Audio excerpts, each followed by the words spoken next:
People hit me up about this video all the time. YGO DAGO.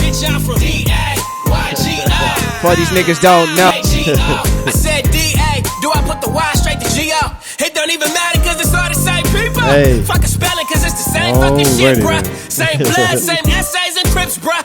Same hood, same gang, same clicks, nigga. Same back page, hoes tryna flip niggas. Same judges setting bids tryna get niggas. And same cops tryna lock us by the wrist, nigga. Been debating on the barrel of go to 43rd. Can I make it through Southeast without getting blurred? I need a key to the city. Well, that might be facts right there. DAGO.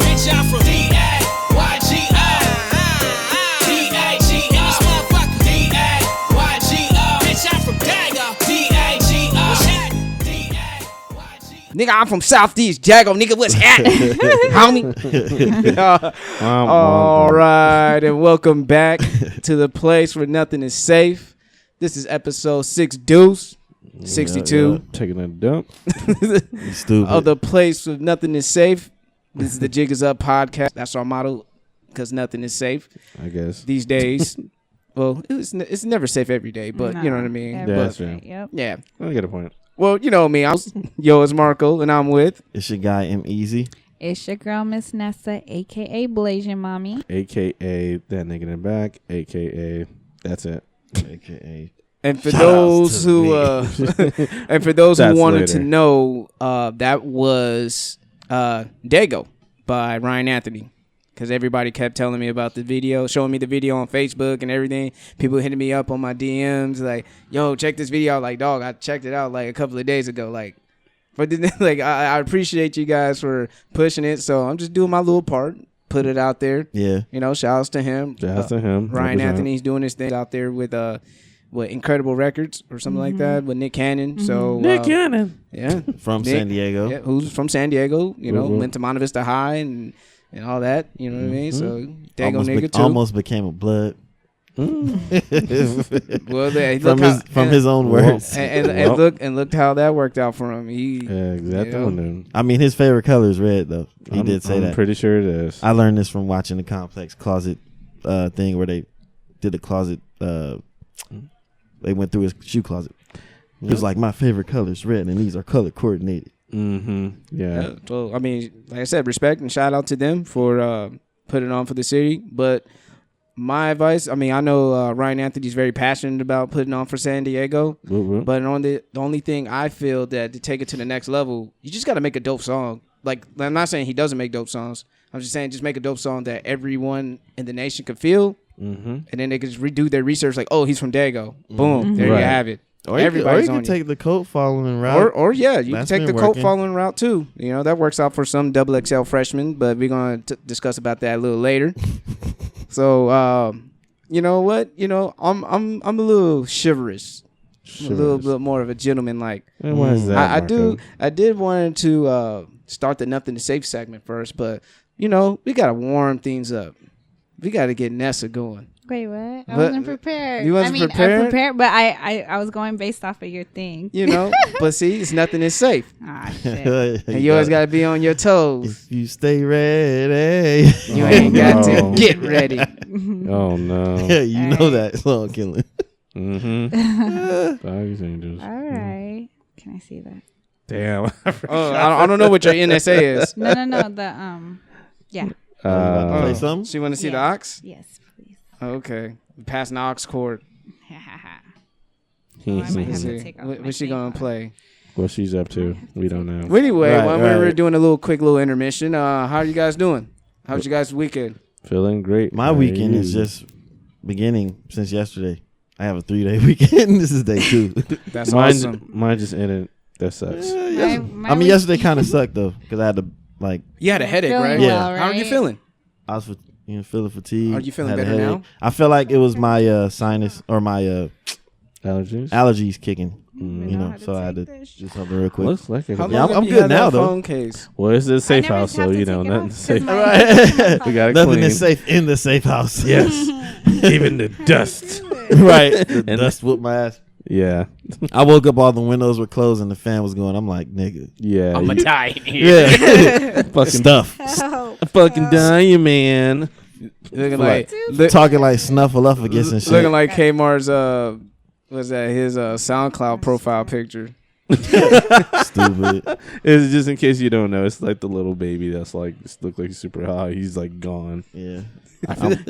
He's like I feel it. I'm walking around like, hey bird, I got a headache again. Hey bird. My weekend was interesting.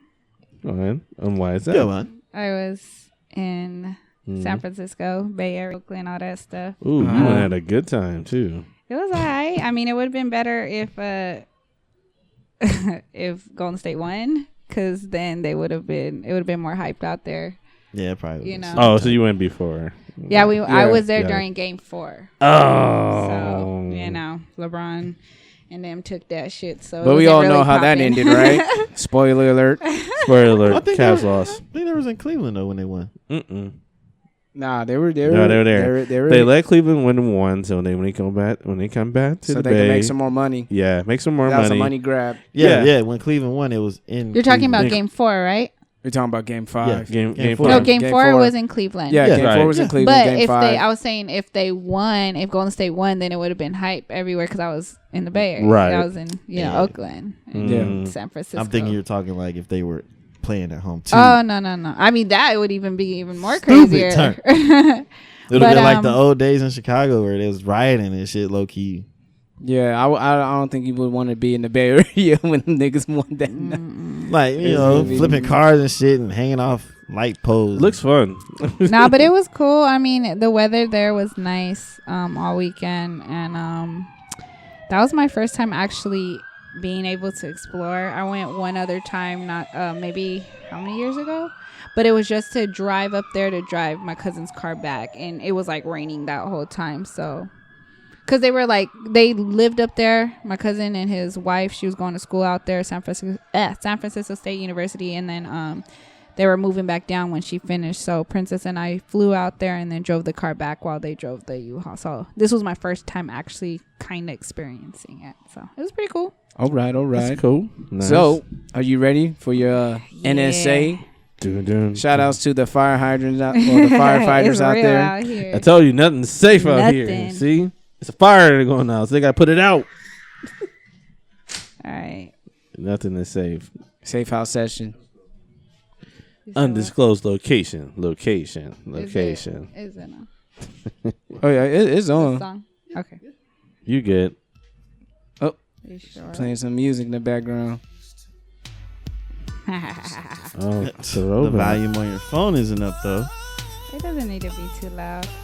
Y'all know what it is. All right. If y'all don't know what it is, then she's too young for you, bro. Damn. Unless you young and you don't know it either. True. Y'all go learn it together. Shit.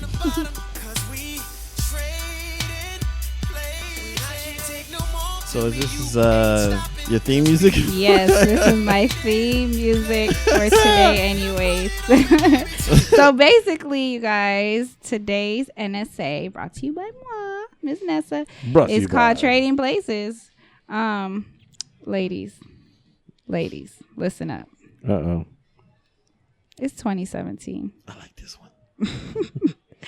It's 2017. Mm-hmm. And although we know that bitches love good morning texts, dudes like it just as much as we do. They do. Am I right? True. Please. Yeah. Elaborate. I mean, us niggas, we ain't finna be like sitting there, oh my God, she sent me a good morning text. Yeah. Make a nigga smile a little bit like, oh shit.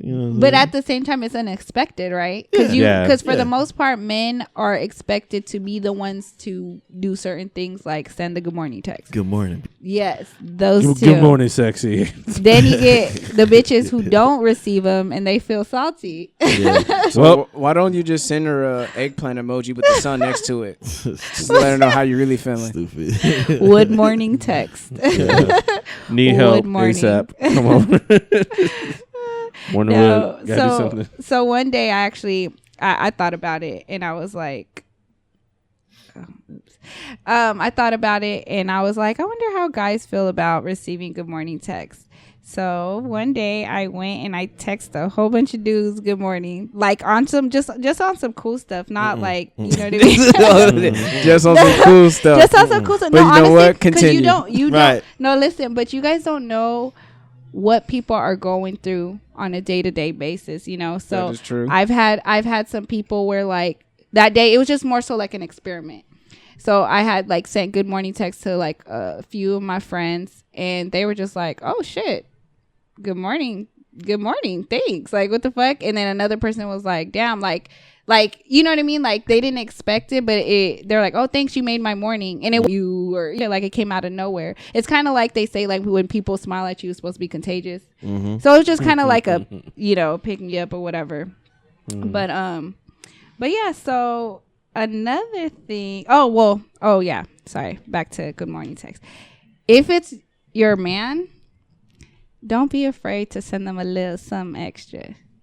Hey. A little something extra. A good morning snap. Don't be texting no other niggas good morning either. Fuck that. Nah. Well, no. If you have a man, you better not. That's hella disrespectful. Right. Going down to this. Good morning. That's good morning, babe. Die. Good morning. That's how you get smoked. Send them a little cute little snap. Just woken up pic. Good morning. Good morning. And they have your titties be the OO and good. Are we speaking from experience? No, I just thought about it. But anyways, you can save that. You say it again. Nah, but another thing. Notes. Yes. Get it in pen and paper and put this on your refrigerator. You stupid. Draw a stick figure with titties. Nah, but another thing that ladies I feel we need to step up with is it's just reassurance. I mean, a lot of times females feel in relationships that they need some reassurance. But you know what? The thing that we don't really think about is guys need reassurance too. You feel me? Like communication is key.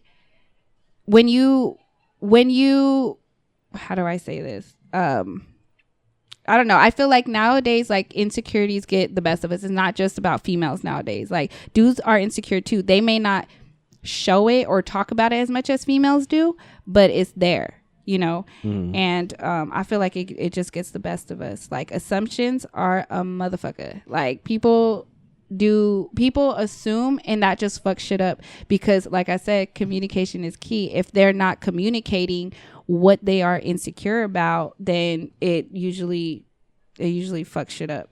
So sometimes guys' insecurities can be worse than females. You know, if you break a girl's heart, for the most part, they bounce back faster than a man. For instance, let's see. I don't think I've spoke about it on here because it's kind of personal, but I'm kind of open book. But you know, to peoples that know me, for the most part, my first ex, you know, I've been in a relationship with him for 3.5 years on and off. But I was mentally, emotionally, and physically abused. But because I got into 3 more after that, actually, not right away. But it was like, okay, just because I got my heart broken, because I got hands put on me, being able to open up my heart and to love again or let anybody else in my life. Whereas, you know, on the other hand, when guys get heartbroken, you're dead to them. You know, and that is true. That is true, you know? Correct. So it's like, you said what? No takebacks. No backseas. No backseas. No backseas. I can't with you. You know, but at the same time, if we are doing our best to reassure you that, you know, we do our best to give you, we do our best to be the best version of ourselves that we can be to you. I feel like y'all should give credit where credit is due, because it is kind of tough, especially like I said with the whole switching roles. For the most part, it's always the girls that need reassurance. You know what I mean? Right. Yeah. So do you feel like it's an unwritten rule for for people in a relationship? What? That they should reassure each other? Like, I believe so, because like I said, for the most part, guys don't really ask for that. So I feel like women should just women, it should just come automatically on both ends. It should come natural, basically. Yeah, it should come natural. Yeah, I personally do it automatically. Just out of habit, or just out of habit. Yeah, just like, hey, I was over here doing this. It's I don't know, like it sound like checking in. Yeah, checking in or whatever. Like, nigga, is you whipped? Like, nah, nigga, I just like to let my girl know that she ain't got shit to worry about. Yeah, because that's when more trust, they get more trust. It builds trust. So. Build trust. Because don't nobody trust each other off the bat. Yeah. Like, nah. Fuck yeah, of course. Nah. So just building trust and stuff. Just make sure, hey, we good? Good. All right, let's keep going. Yeah, straight up. I mean, like I said, like, if we constantly let you know that, like, we fuck with you the long way and reassure you that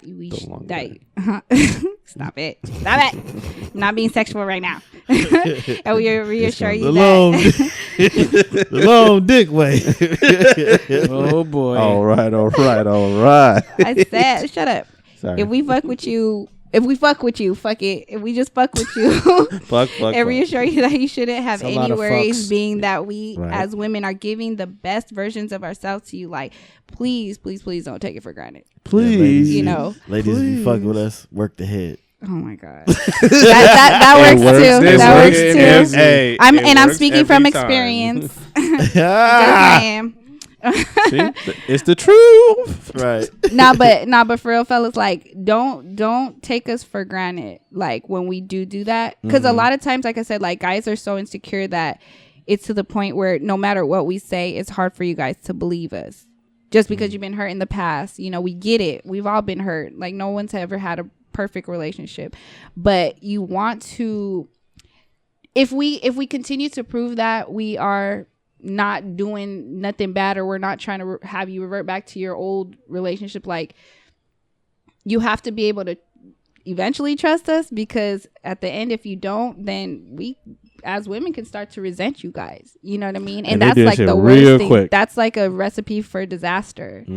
Yeah, I agree. Yeah, that's why I said, like, it builds trust. Eventually, it'll come to a point where you're getting brownie points. You automatically trust each other, where you don't need to do all that checking in shit. Right. Yeah, like, if you do it like a chore, then that seems a little suspicious. Because you know what I mean? Because it's like, oh shit, well, let me tell you, I'm here, I'm there. But then if you're just like, you do it so naturally, and like you both do it actually, then it's kind of like, I feel like it builds for like a better relationship. Like, to me, it's just inviting my girl into my world, like, when I'm letting her know what I'm doing and stuff. Like, that's this is what I'm doing. Yeah, I never really looked at it that way.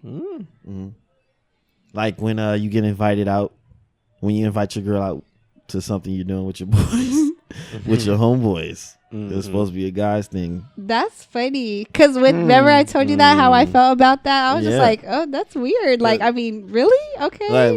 When we talked about it, I've personally done that. Like, invited my girl out to a guy's thing. Like, the homies is like, dude, what? I feel like if you don't do it all the time, you have your because I believe you should have your separate time with your boys. The girls should have a separate time with the girls. But sometimes, if it's not like that big of a thing where it's like guys only, you guys are in the man cave and you bring your girl, that's different. But if you like out at the club or you at a bar or something, you're like, oh shit, well, I don't give a fuck about these other bitches. Like, I'm gonna invite my girl. Like, I think that's kind of cool. Exactly. We going out to dance. Like, only person I'm trying to dance with is you. Shit. This guy. I'm just saying. He's in love. Even if I wasn't in a relationship right now, shout out to Monica, I'd still move that way. Like, if I was speaking towards relationship stuff. Like if you're building or what. Yeah, So. Yeah, but to be honest, though, I have a question for you guys. Oh my gosh. Oh boy. Here we go. It's not that crazy, but it's crazy. I just want to know, how do you guys do it? How do you guys do it? Like, how do we do what? Missionary or from the back? How the fuck are you guys so patient with females? How are you so patient with us? Because when, the foot's on the other or was it the shoes on the other foot? Yeah. I'm just like, fuck that. I low key want to like run for the hills, like like real shit. Like there'll be situations with guys that they're just like, yeah, you know, this girl's scorned, she's broken and blah blah blah, but then they still like stay on her bumper for like months, maybe even years, and I'm just like, damn, like that's crazy. But then, you know, with me, you know, on my end where it's the other way around, and I'm just kind of like, I don't really like be chasing dudes like that, but specific guy like I may kind of like, and kind of like, and you know, he's insecure. I'm just kind of like, I low key like, what the fuck, like this shit. You know, it's like, you're lucky I like you, because I would be like, bye. No, like I don't see how dudes have that much patience. That's the thing, niggas.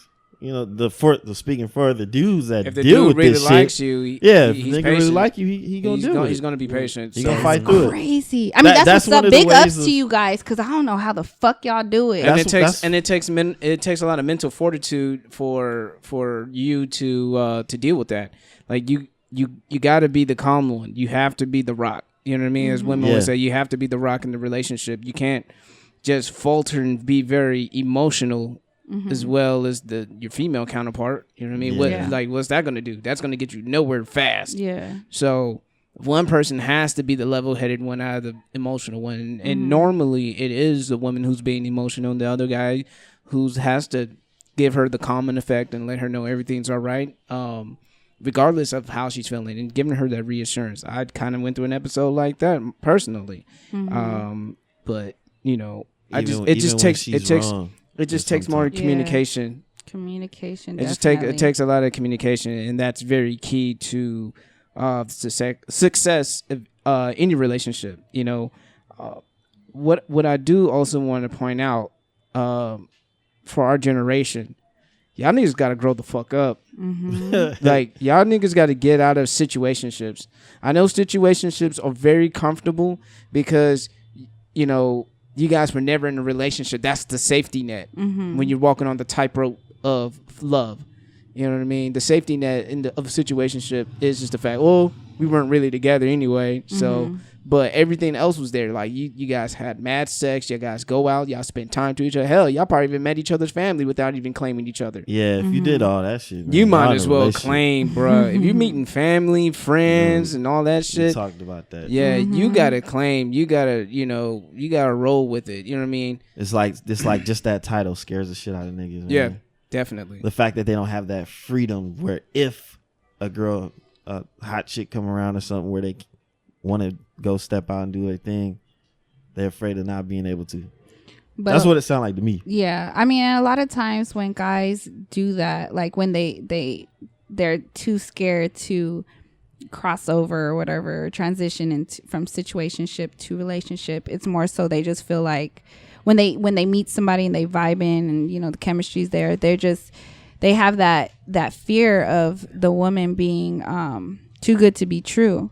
And I feel like with that, they tend to sabotage what could have been or what could be based off of their insecurities. It's a lot of level of cynicism that goes along with situationships, because to piggyback off of you will say that it's too good to be true, so you always want to keep your walls up. You know what I mean? I understand, like, as men, you know, we keep our walls up when we've been hurt. You know, the nigga could break his leg and get it operated, and 6 weeks or 8 weeks later, you know, he'd be trying to rehab and walk again. But when it comes to that heart, that shit gets broken, it's gonna take more than 8 weeks. That shit might take a year, 2, maybe a fucking decade, depending on how devastating the heartbreak is, or how the heartbreak was. Some people die off of heartbreak. Yeah, you know what I mean? Or they do stupid shit off of heartbreak. Guys get hit by cars every day, you know. Yeah, but yeah, anything else to wrap it up? I don't too long with the situation. Yeah, as far as the situation where you said some guys think or both think that it's too good to be true type stuff. Others be thinking like, what if there's something better out there? Not saying I'm saying that's the right thing to think, but that's how people be thinking. That's why they're not so quick to get into a relationship. But then those motherfuckers that do that shit fuck up a real good thing, or that could be a good thing, and it's like you just lost a real one. And then exactly. And trust me, I am speaking from experience multiple times. and it's a two-way street, you know. Like women, you know, they have their guards up. They've been hurt. They've been dealt wrong. They got hurt by some fuck boys or whatever, you know, y'all call them these days. And you know, everyone has their guards up. Everybody, and millennials, we're so fucked up when it comes to dating. L's every day. I think I sent you guys like that little video of the motherfucker on the kiss cam. And, I didn't know. I sent it to my girlfriend. It was like two couples. Well, it was supposed to be a couple, but they're in a situationship. They showed them the kiss cam, and they both went like parted ways. They're like, oh, put the glasses on. They're like, niggas didn't want to see each other in public, or maybe stay with somebody else and they out with somebody else. Because remember, we were on YouTube. You were hella bored on YouTube, and you were watching like cheaters getting caught. And that's another reason why people have situationships, so they can have that safety net. Like, you know, like it was so funny. Like for me, it was funny. Like, I mean, heartbreak ain't no joke, but it was funny seeing how gangsters handle it. And and this nigga was like a crip, and he came up to dude. He was like, "Hey, what's cracking, cuz? Hey, you know that hoe right there, homie? She a thought, homie. I know your ass, you were no good, nigga. My niggas told me you were a fucking rat. You fucking hoe. You fucking hoe." Like, in translation, he's hurting inside. Like, that nigga's really, really hurting inside. But from the tip of the iceberg, is at the bottom of his stomach. That nigga's heart is coming out of his ass. Like, his balls are shriveled up to raisin, and his heart's coming out of his ass, bruh. Like, that's how he felt. On the inside, but on the outside, he had to be hard. And that's another thing that maybe we'll have to talk about it in another subject. It's about the hyper masculinity within the black community, how we always have to exude the hyper masculine. Like, nah, fuck that, nigga, I'm tough, nigga, I can handle all that shit. Nah, homie, nah, cuz, or nah, blood, or whatever set you from. You know what I'm saying? You're trying to hide your feelings with those words and acting tough, but it's truthful. You know, right? That dude was coming from a hurt place, like. I don't give a fuck what that nigga got to say. If he was listening to this podcast, by fucking 1 in a billion chance. But 1 in a billion. It's possible. You know, we got people fucking from overseas listening to us. So all right. Just to wrap it up. Australia. Shout out to Australia, Japan, all y'all. But Hey, what's going on outside? I think that's that little bike thingy. The that beer pedaling. That team building bike shit that they do. That's just I want to do that. I want to be the one. But we don't have to drink beer to do it. I think that would be cool. We should do that one day. I'll just drink alkaline water. Right? And then the motherfucker's like, so y'all don't need me to I'll just sit on the side and don't roll anything. Nah, you gonna pedal your ass too. You gonna pedaling, nigga. Fuck that. I don't give a fuck. You gonna pedal, you gonna have you some Coke on the rocks too. So if you don't have no Coke, what happens then? You gonna pedal, dog. You gonna pedal. Just to wrap things up, 2017 ladies, it's all right to switch, or trade places, so to speak. Send them good morning texts. Send them sexy texts. Let's reassure each other, men and women. Goes both ways. All right, y'all. For the people that's watching us live, we're gonna have to cut this off because we're only gonna give you a free segment. You guys have to go subscribe, tell your friends, go share the podcast to listen to the rest of the episode. All right. Yeah, feel it? Deuces. All right. We was live streaming. Trying to sound like Margaret. I know. That's how I started laughing. And we're back. Because the place where nothing is safe. The place is nothing is safe. I'm your host, Marco, and I'm with... It's your boy, Amazing. It's your girl, Nessa, a.k.a. Blazing Mommy. I do not It's sound your like guy, that. Kinlan, a.k.a. that nigga in the back. It's Kmart, nigga. A.k.a. substitute teacher. Alias. A.k.a. Alias. Shout outs to me. I forgot. Don't put my government name. All right. So, We've been saying your name. No, you didn't. Thank you for the segment, Nessa. I'm pretty sure that's some good jewel dropping right there for everyone out there who's living real life like that. Yeah. And probably going through these situations as we speak. Relationships are universal. Mm-hmm. But, gotta hit the nothing is safe segment. I want to knock these out real quick. London is burning.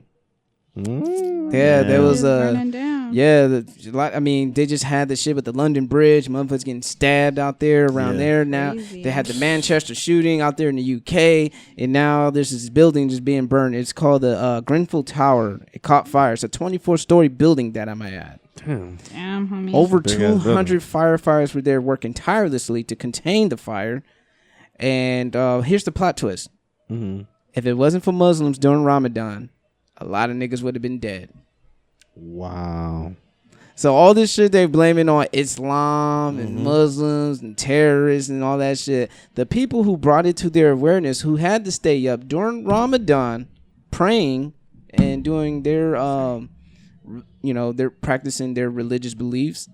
They're the ones who notified the people in the building and helped evacuate as much people as possible getting out of the building. Right. I just want to send my condolences out to the kids, the children, the men, women, and children who didn't make it out of the building. And on behalf of the Jig Is Up podcast, I just want to bring the awareness that we are not just from DAYGO or DAGO, but we are worldwide, and we do want to touch and reach out to everyone in this globe. So, you know what I mean? I'm not trying to sound like all lives matter around. Yep. And then on some other shit, Andrea, Virginia. Oh, yeah, I heard about that. The Republican out of Louisiana, congressman got shot. Steve, I don't know how to pronounce his last name. But y'all can look it up. I ain't trying to butcher it. Butcher that shit. So,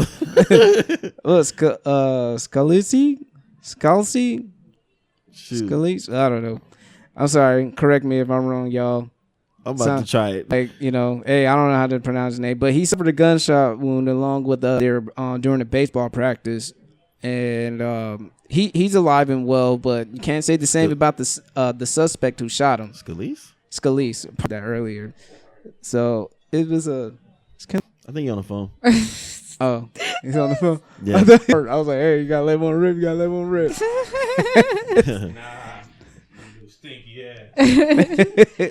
Yo, stank ass. It was an important phone call. Man.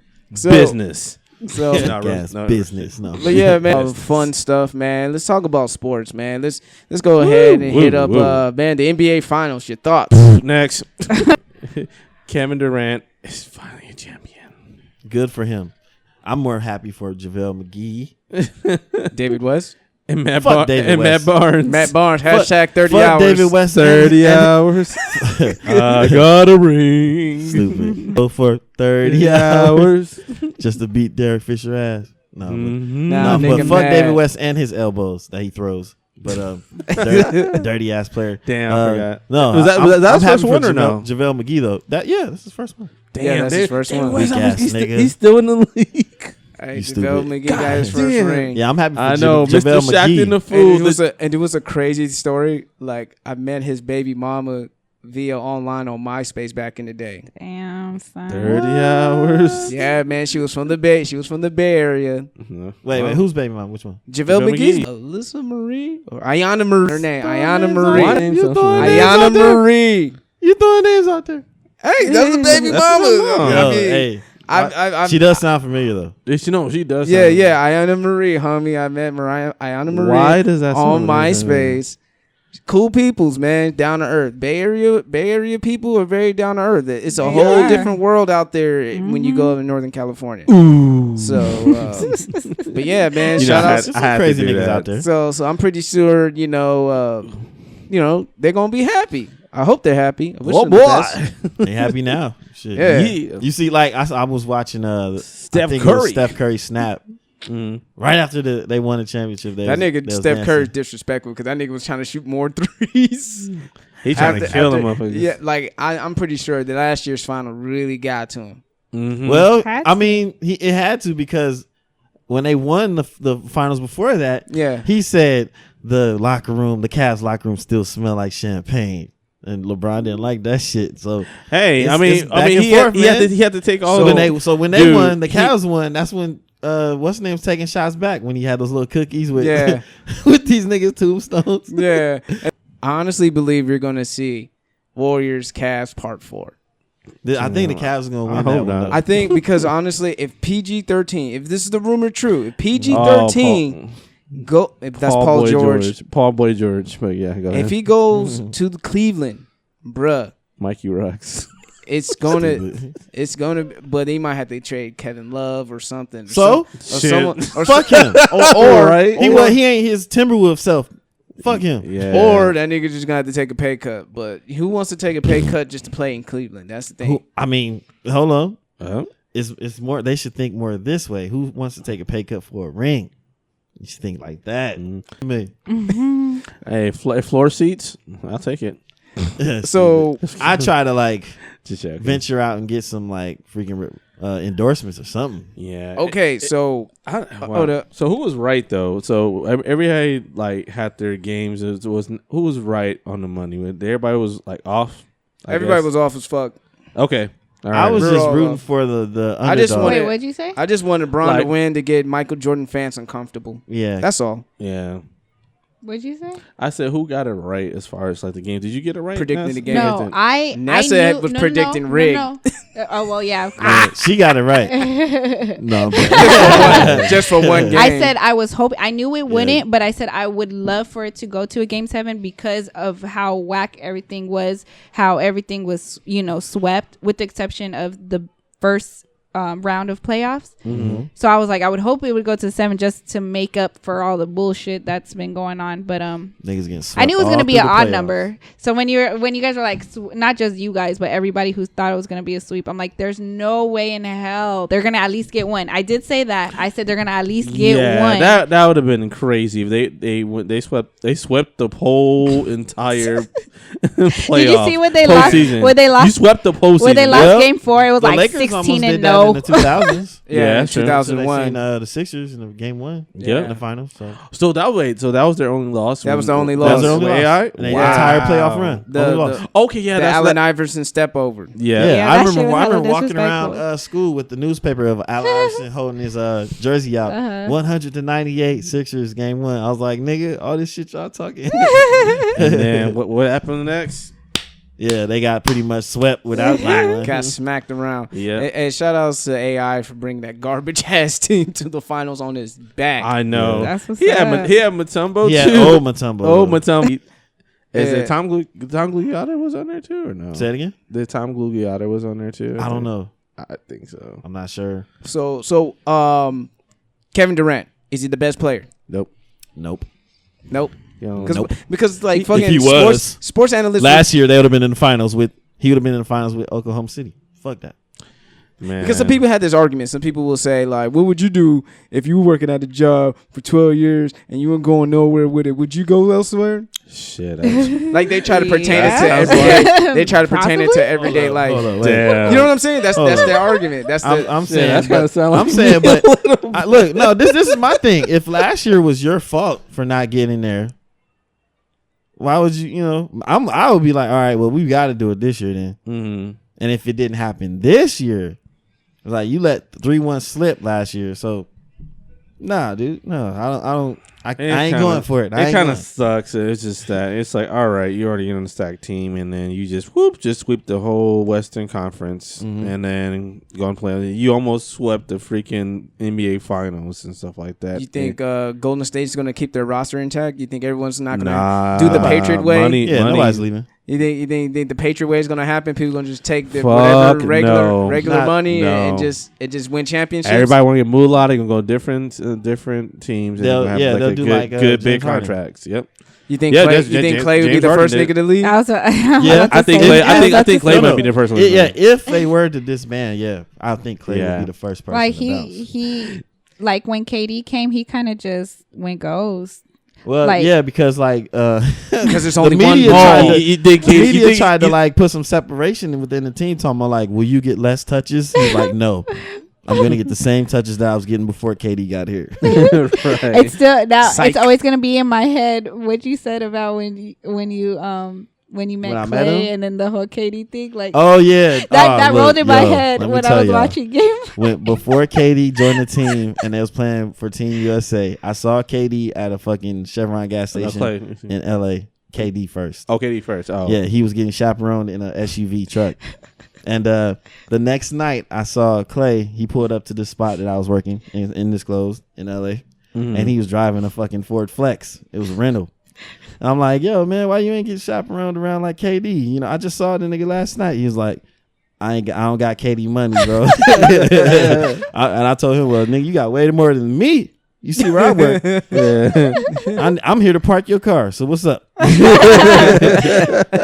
yeah, it was funny the way he said it. But he didn't say it out of gripe or nothing. He was just kind of like joking, like, nigga, I ain't got no KD money. Nigga, I'm saving money. Fuck that. Smart man. So I mean, you think Clay would just like if someone just threw the bag at him?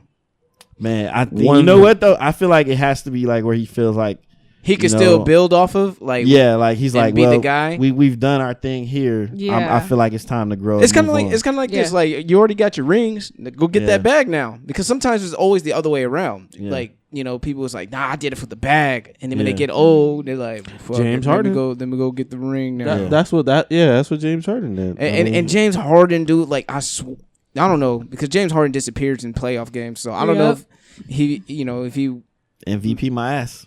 if he would have made a difference in that Thunder's team. But I felt like, dude, the Thunder were so close and so many times. You know what I mean? But I just say 2 times when they was in the finals with the Heat, and then last year they could have went to the finals. Yeah, I kind of. Them the only 2 times that stood out for me. I mean, Westbrook had one of the best seasons of his life. Well, he had to.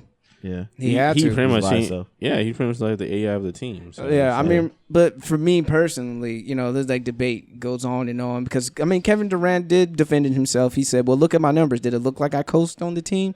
Did it look fuck like that? Fuck that. Because I call safety net, nigga. Like you was shooting with no fear because you got a fucking stacked team behind you. That's safety net balling. Yeah, because I mean, my thing is I'd show my ass if I had a squad. If you set some shots, okay, I'd jack up some threes. Fuck it, because I'd be a little timid if I didn't have the best squad. Because think about it, like, okay, so I go out and I say I'd be some 12 points. All right, I gotta get a Gatorade. Oh yeah, we got Steph and Clay and and if you look at the minutes, you know what I'm saying? I'm good. You look at the minutes played, he played less minutes than LeBron. Yeah, that's what I'm saying. He was chilling. When LeBron stepped on the bench, literally for 30 fucking seconds, the Cavaliers fell apart. LeBron had no real breaks. This is where I feel like LeBron should have let the players grow throughout the season instead of trying to be the guy on the court. Y'all niggas gonna have to hold y'all own. Like, I'm gonna sit on the bench and watch you niggas, and each time y'all fuck up, y'all gonna learn every game. Every game we gonna build this shit until the finals come. Yeah. So I can sit on this fucking bench while you knock down threes and play defense and all that shit. Yeah, because he had like one of his best seasons. Kyrie was not hitting those ISO threes like he did last year. He was throwing air balls, dude. Yeah. I was like, Kyrie, what is you doing, baby? I didn't know where you got that from up until this weekend. I was introduced to Dancing Dan. I was like, so when I saw it and I heard it, I was like, oh my gosh, that's what Marco was commenting on an episode. I was like, okay, now I get it. Sorry.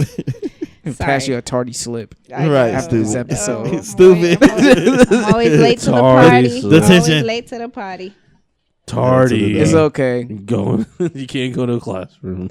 Right. I'm like, where's Uncle Drew? Go in the office. Where's Uncle Drew at? He should go in the back and put his makeup on and shit. For real. Yeah, man. Drink a Pepsi and go out there and start hooping. What the hell? But yeah, I understand. Yeah. Safety net balling. I do see that point, but I know people were just saying, just like, you know, he was with OKC for 12 years. How long he was supposed to wait? He, you know, people make relationship jokes saying like, see, ladies, y'all can learn from KD. It's okay to move on and go get that ring. And then on the flip side, the homie posted, he was like, I don't know why most of you niggas mad that KD left for a better team.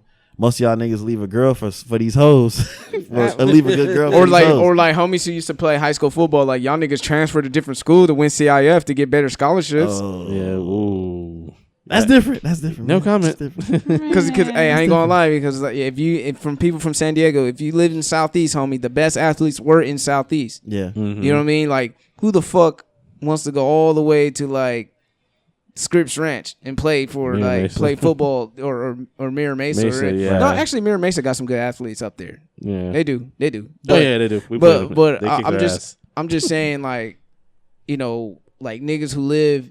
You know, some of these niggas know who they are. They, you know, some of these niggas who live like in the Nutty Peas, Southeast will go to Helix, play football for Helix. Yep. You know these niggas don't live in La Mesa, man. Right. Hella. These niggas don't, you know what I mean?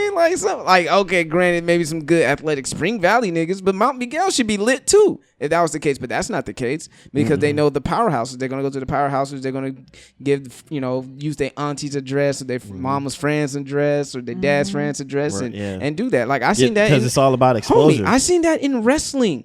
In the sport I participated in, wow. There have been like motherfuckers who live in East County will like, use a Poway, a Poway address. Oh my god! And wrestle way out in Poway. Damn. When they could have been like holding it down for their respective neighborhood school. Yeah. Well, I mean, who am I to judge? I held it down for Morris, but I lived on 40th.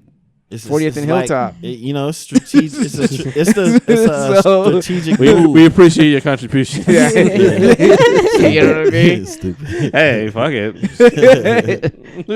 No, but like what I mean by Definitely safety net, like last year when KD choked in the Western Conference Finals, it's because he felt all the pressure on him. When every time he had the ball, it was a turnover at the end of the game where it counted. Versus this year where he turned up in the fourth. There was no pressure because he has all these weapons around him. Like everybody's, it's cool, man. We got it. We got you. We got you, man. Yeah, good job. We come back, score like 20 more points. Like, you know what I'm saying? And then maybe he just really didn't really like Westbrook's style of play. Yeah, like, ball hogging. Maybe. Maybe. But this nigga had the ball when they was fucking up KD at the end of these games versus the Warriors. So now, because before that game, before that matchup, it was Westbrook that helped close out the Spurs. So his clutch and ones and all that shit. So he's going to the basket. Do you guys respect KD's ring? Well, you one side of me would say no because he joined a stacked team. The other side of me say, well, he tried his best to earn it in the games. I mean, he put up numbers, though. Putting up numbers. Yeah, he put up stepping numbers. Up, playing defense. Fucking put it down. Yeah, he's playing defense. I feel like it is what it is. I mean, I'm happy for him. He was on the court, basically. He was a dude. Yeah, he wasn't like sitting the bench and then earning, you know what I mean, and got the ring. So he didn't do it like the nigga from the Fab Five. Did you see the camera? That was one happy dude. I didn't watch it. So happy in my life. You didn't watch any of the? Oh, you were nah, because you remember when he lost. I didn't watch it. Oh, I was watching it here. Yeah, you remember when he lost the finals? The first half. Yeah, and they showed him in the locker room crying to his mom. And now this year, when he was getting all super excited, he cried with his mom. Yeah, I was like, okay, I see. I can't be mad at the nigga for that. Yeah, man. You can't. I mean, he's like, look what I did, mom. Yeah, at least it legal points at the show. But so now what? So what do you think is going to happen in the offseason? What do you guys like predictions and everything like? You might happen. Do you think LeBron might call CP3 and Melo like, "Hey, yes, we got to build a super team, man. We're getting these niggas out of here." And to be perfectly honest, LeBron got to be out of his fucking mind if he's gonna do that. Like, no offense to Carmelo. Carmelo's getting older. Carmelo, see, CP3's to me, older. I put Carmelo in the same place as these niggas are getting older. Like, homie, CP3 as far as CP3, he's still effective. He's still effective, but he's good. But Carmelo Anthony, but matching up against Steph though, Steph's been had him on skates. Yeah, but that's what we saw. But if you watch the whole games and stuff, on his foot. Nah, he got that nigga. I know. But if you watch the whole game and stuff in the matchup, like CP3, he's definitely effective. Like he can go back. Oh and forth. I'm telling you right now, in my eyes, I think you need some young legs though. The Cavs gonna need some younger players, some experienced veterans that know how to win. Some experienced like maybe 33, 34-year-old veterans, you know what I mean? And we need, Cleveland needed more dogs. You know what I mean? Yeah. What is the best way to neutralize? Smith wasn't enough. What's the best way to neutralize a high power offense? Some dogs on defense, some niggas who's gonna get under your skin, who's gonna disrupt your flow. He plays for the Grizzlies. He used to play for the Celtics when they won 2008. Oh yeah, Tony. Yeah, I forget his last name, but yeah, Dirty Tony is what I call him. Dirty Tony. He played for Memphis too, and yeah. Yeah, that's what I said. He played for the Grizzlies. Right now. You need that Tom Thibodeau. He got. Tony is Battle, right? Huh? Is it Tony Battle or no? Nah, Tony Allen. Tony Allen. Tony Allen, right? Yeah, Dirty Tony Allen. Yeah, you need those type of niggas on your team. You need a dirty Tony in your life. You need your Tony Allen. No, we know what we're talking about. So. You need your Tony Allen, Meta World Peace, Bruce Bowen. And I'm gonna throw a fucking random one out here, a Lindsey Hunter type of nigga. Lindsey Hunter, shout out to Lindsey Hunter. You know what I'm saying? You need you a fucking dog, bro. You need some pit bulls on that bench, homie, to be enforcers. And that was the thing. Golden State was just finessing their way through it, finessing the fuck out of the Cavs, because what LeBron tried to do was trying to fight fire with fire. They gave away a dog though. They gave away Dellavedova. Yeah, Dellavedova. They gave up Dellavedova. Like, Dellavedova would have been in there. Yeah.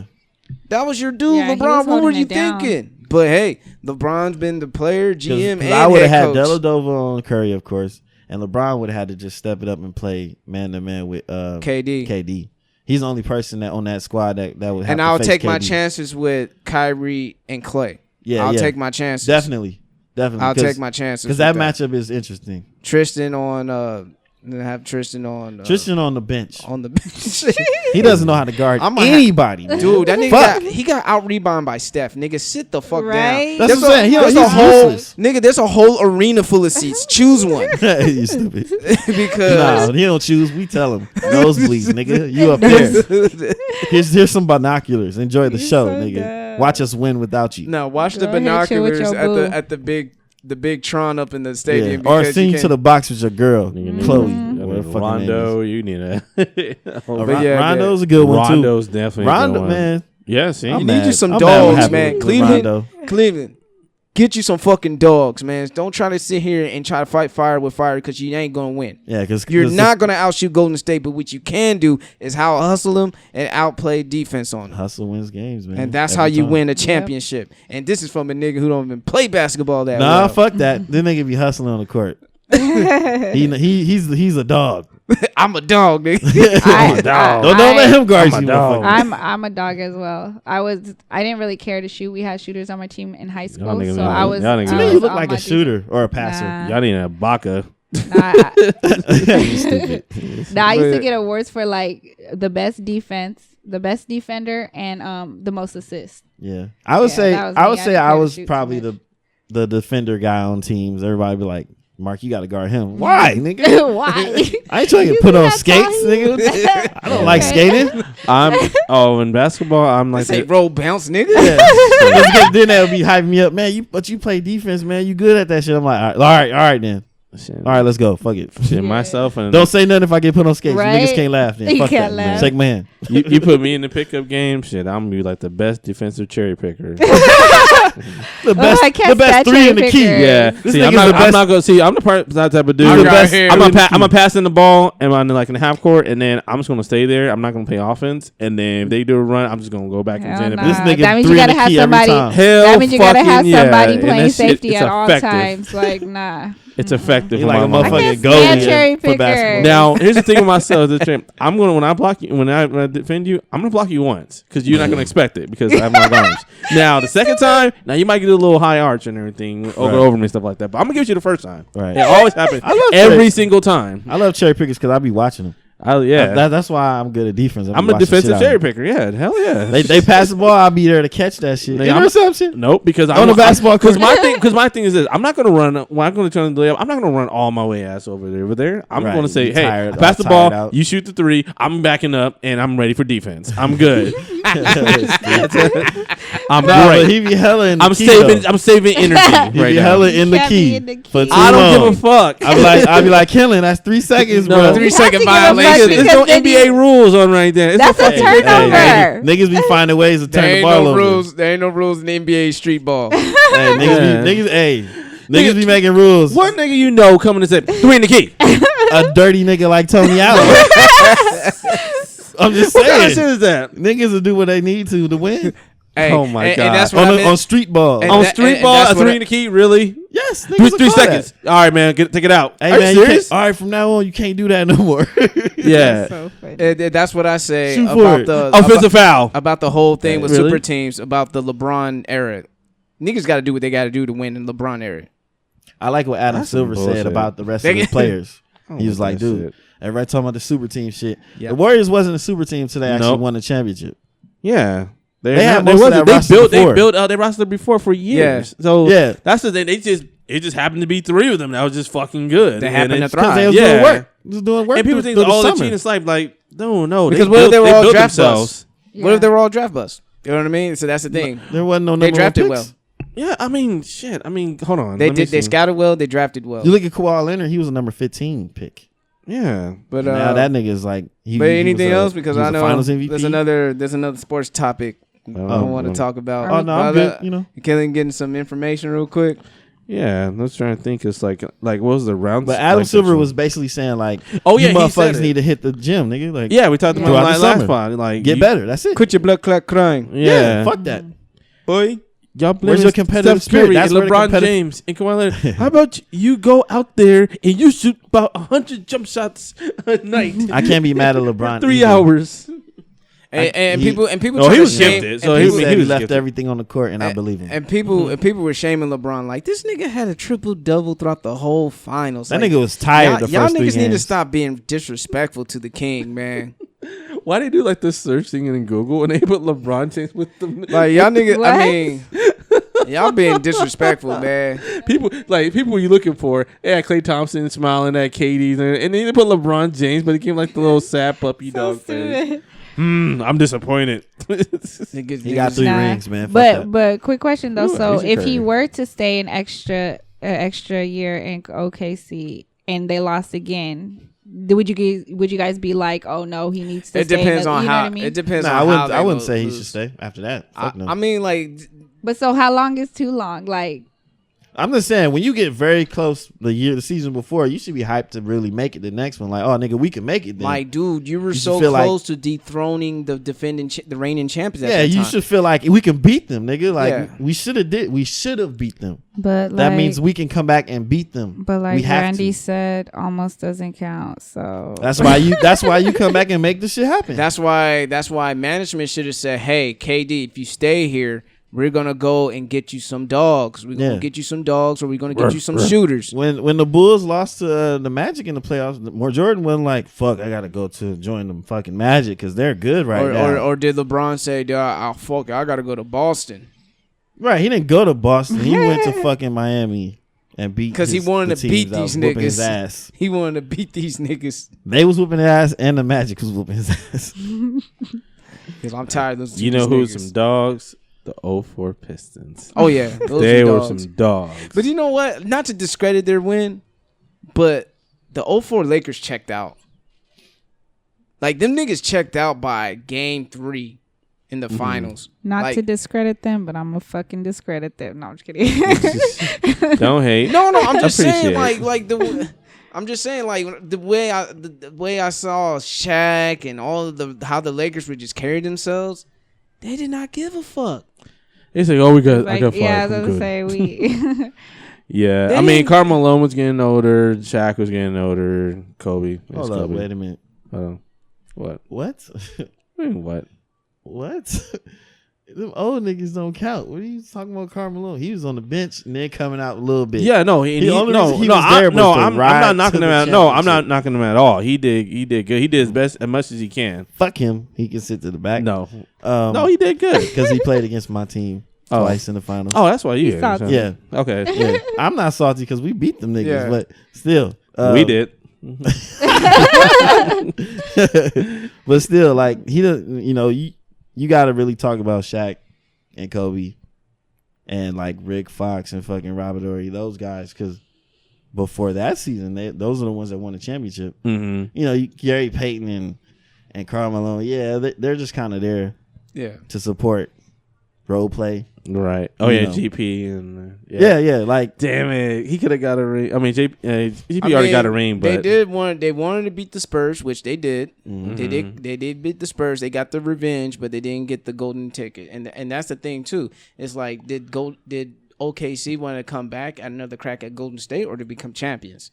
The main objective is to win the championship. Now it'll be sweeter if they would have had a chance against them. Yeah, that would be a sweeter chance if they did get a crack at Golden State en route to their first championship. But no, because I see it as if you beat the reigning champs, that should hype you to be to go win after that. It's like, nigga, we beat the best team in the league right now. Let's go beat the next team. Exactly. All right. And other news today. In other news, we're gonna cross over because that's what they call a basketball move, the crossover to another sport that crosses over two types of fighters. You got a boxer, oh god, and a mixed martial artist. You have an apple and orange, and they're gonna square up. Oh boy, on August 26th. They're gonna square up like they're both 2017. It's official now, and it's official tissue. In August, and it's 3 weeks before the Triple G fight. Ain't that something? So before the Triple G fight. Yeah, we're gonna have the end like wake me up. If you guys are living under a rock, man, we're talking about Mayweather McGregor. What happened today? So what do you guys got going on? Well, Mayweather McGregor, yeah. Are you gonna watch it? Who's not gonna watch it? It's a money grab. I'm stupid enough to watch it. It's a money grab. It's a money grab. Money grab. I heard What happened is Floyd's gonna go in there and punch him down just like he did in the same thing, and then go win. Yeah, we're not stupid. Yeah, now if you knock him out, that'd be great. But you know, when the last I heard that that fight is like worth like billion. Yeah, people are gonna like Floyd's making it. It's probably the easiest $150 million. $150 so disrespectful. $150 million he's gonna make. He sneeze on those. Imagine fighting. He wipe his ass. Imagine fighting for $150 though. That's how much. That's how much the fight's gonna cost. Nigga, I on your do TV. Valet. In 4K. I get that in tips in one day. That's like undercard Street Fighter money, nigga. Like 150. And them niggas going 12 rounds, nigga. So fuck that. Yeah, I just go 8 hours. Running and getting cars. Do you think it's going to be more than the Pacquiao? Yes. The Pacquiao fight. Yeah. Yes. You think the only thing I just hope that McGregor makes it interesting. Kick his ass. Well, he does have more reach, right? Yeah, he has more reach. That's one advantage. But like I seen McGregor spar, man. And he was getting fucking tagged, man. He sucks. Yeah, like he's getting fucking tagged up, and I'm just like, bro, where's he from? Ireland? I hope he doesn't he's Irish. I hope he don't think like he's in UFC, like he gonna go in to do like a kick or something. Or it'd be funny. It'd be funny. He'd be kick his feet like shit. Oh my bad. Right. It'd be funny. His boxing stance is like the old days. Right. Put up their dukes. Put up your dukes. No, like I will say for a mixed martial artist, Conor McGregor has great hands for a mixed martial artist. Yes, he does. No, you can't knock him for that. But to go in a boxing ring against a totally different thing. An elite boxer, one of the best technical boxers of all time, one of the most best defensive boxers of all time. Undefeated boxers. Shit, man, I don't know, but I'm gonna watch it. I'm not gonna pay for it. I ain't paying for I shit. never said paying. Y'all gonna make your money. I'm not. Either I'm gonna watch it on the stream or I'm coming to a homie's fight party talking about cousin. Right. Yo, you know what? If I go to the fight homie's crib, I'm bringing some chips. I throw a couple. Yeah, I throw a couple something in there. You know what I mean? Get some chips and dip, some soda. Yeah, light cookies. But I am gonna be looking forward to Triple G Canelo more than that. How do you feel about same this? here. I'm kind of thing. Oh, I don't really care. I knew it. That's why she's so quiet. Yeah. She's like, I don't give a fuck. Oh no, so you quiet for something else, and I saw the corner of my eye. I'm not really into boxing. You know, of course, when Pacquiao would fight, of course, rep for my Filipino. Pacquiao. Other than that, Filipino. I think it would be interesting to watch though, because the crossover, right? Mm-hmm. Yeah. That's pretty. I think that would be pretty interesting. I wonder if Dana White's gonna sit on the sideline and do the. Be one of the. He's gonna be the Mr. Burns. With the Mr. Burns look. And I know Oscar or Joe Rogan would be down there. Yeah, I know how they're gonna do this. How they're gonna do the like commentating. Yeah. But it's all showtime. It's time, and then he was like, "Oh, both the Buffer brothers gonna be there. That'll be dope. People, that'll be dope. If Michael Buffer and Rich Buffer. I don't want no old commentary. That'd be dope. Old people commentary. Them old dudes that be there. Al with tuxedos on. So Floyd, get Al Bernstein and fucking Joe Rogan and Mike Goldberg and Paulie Malignaggi. Yeah, but think about it. When they introduce fighters sitting down there, how do you feel about the fight you're going to? But think about it. If they did introduce Floyd, he get Michael Buffer. Conor McGregor get Bruce Buffer. That'd be dope. It's time. They did that for Mayweather Pacquiao. They did because it was split between HBO and Showtime, so they had to use all the Showtime dudes from Mayweather, all the HBO people from Floyd. So you think they'll do that like UFC and HBO? Or? I don't know. We'll have to see the further. That'd be pretty dope. Though. The ring will be half an octagon. So are they fighting I was gonna say, are they gonna fight in the ring or in a cage? Like, it'll be both. It's a ring with a cage around it. A steel cage match. A lot of MMA fights have gone down in the ring. So there's nothing new. Like you talking about like the old like Pride FC and shit like that. You're going way back. Yeah. They used to where motherfuckers wearing their gis and shit. And motherfuckers fighting in the actual ring. So and a big ass ring too. Yeah, that ring was fucking huge. Mm-hmm. Like you ain't going nowhere. You getting flipped. But that's about it. But and then some. But during the finals, a special teaser trailer came out. Oh yeah. And I know every black person. Oh. I even got invited to an event. It says Black Ass Fuck premiere of Black Panther on Black Facebook. Ass fuck. Yes. Like niggas are niggas like really 100 people or something. The niggas really want to show out for this movie when it comes out during Black History Month. Did you see the meme? Of course they put February 2000. That's what's up though. That's smart. That's dope. Why not? Of course. That's great marketing. No, I know. That's the shit. Like, of course. I knew the date before the movie. I was cracking up when I saw the memes, like the concession stands about to be lit as fuck, and then it was like showing them with like soul food, like little thing. Oh everybody my God. at their Mac plate, and cheese mac tray. and cheese, yeah, some cornbread and shit. A chow line, a fucking chow line and shit. Fucking ignorant as fuck. Oh my But God. shit, that was dope though. I be getting that mac and cheese. Good times. Just saying. Good times. Yeah, what did the guy say? I think of yeah. But yo, man, I was just tripping out on the memes. Motherfuckers talking about they want to dress like all the people from Coming to America. It's like, Zamunda Wakanda comes together. Girls in front of King Joffrey throwing flowers down, throwing flower petals, rose petals at the premiere. Motherfucking elephants and lions and shit. Like niggas really want to show out some African heritage, but in all actuality, the real comic fans is gonna just wear a Marvel shirt. Yeah, what about the T-shirt? Like you got one, you should just save that shit until then. Oh yeah, I just save that one. Until then. But I got. But all in all, the man, Lion King. The Lion King with Simba, but it's like the Black Panther. That's funny. All in all, what do you guys think of the teaser trailer? Did you get you hyped? Were there some things that you expect, or it got me hyped? I didn't expect anything. Yeah, I was just afraid. I was scared of shit. So I saw it. I was like, oh, y'all did good so far. You guys like how Wakanda looked? Yes. You know what though? I was kind of like, for real, y'all gonna use El Dorado? Yeah, as the place.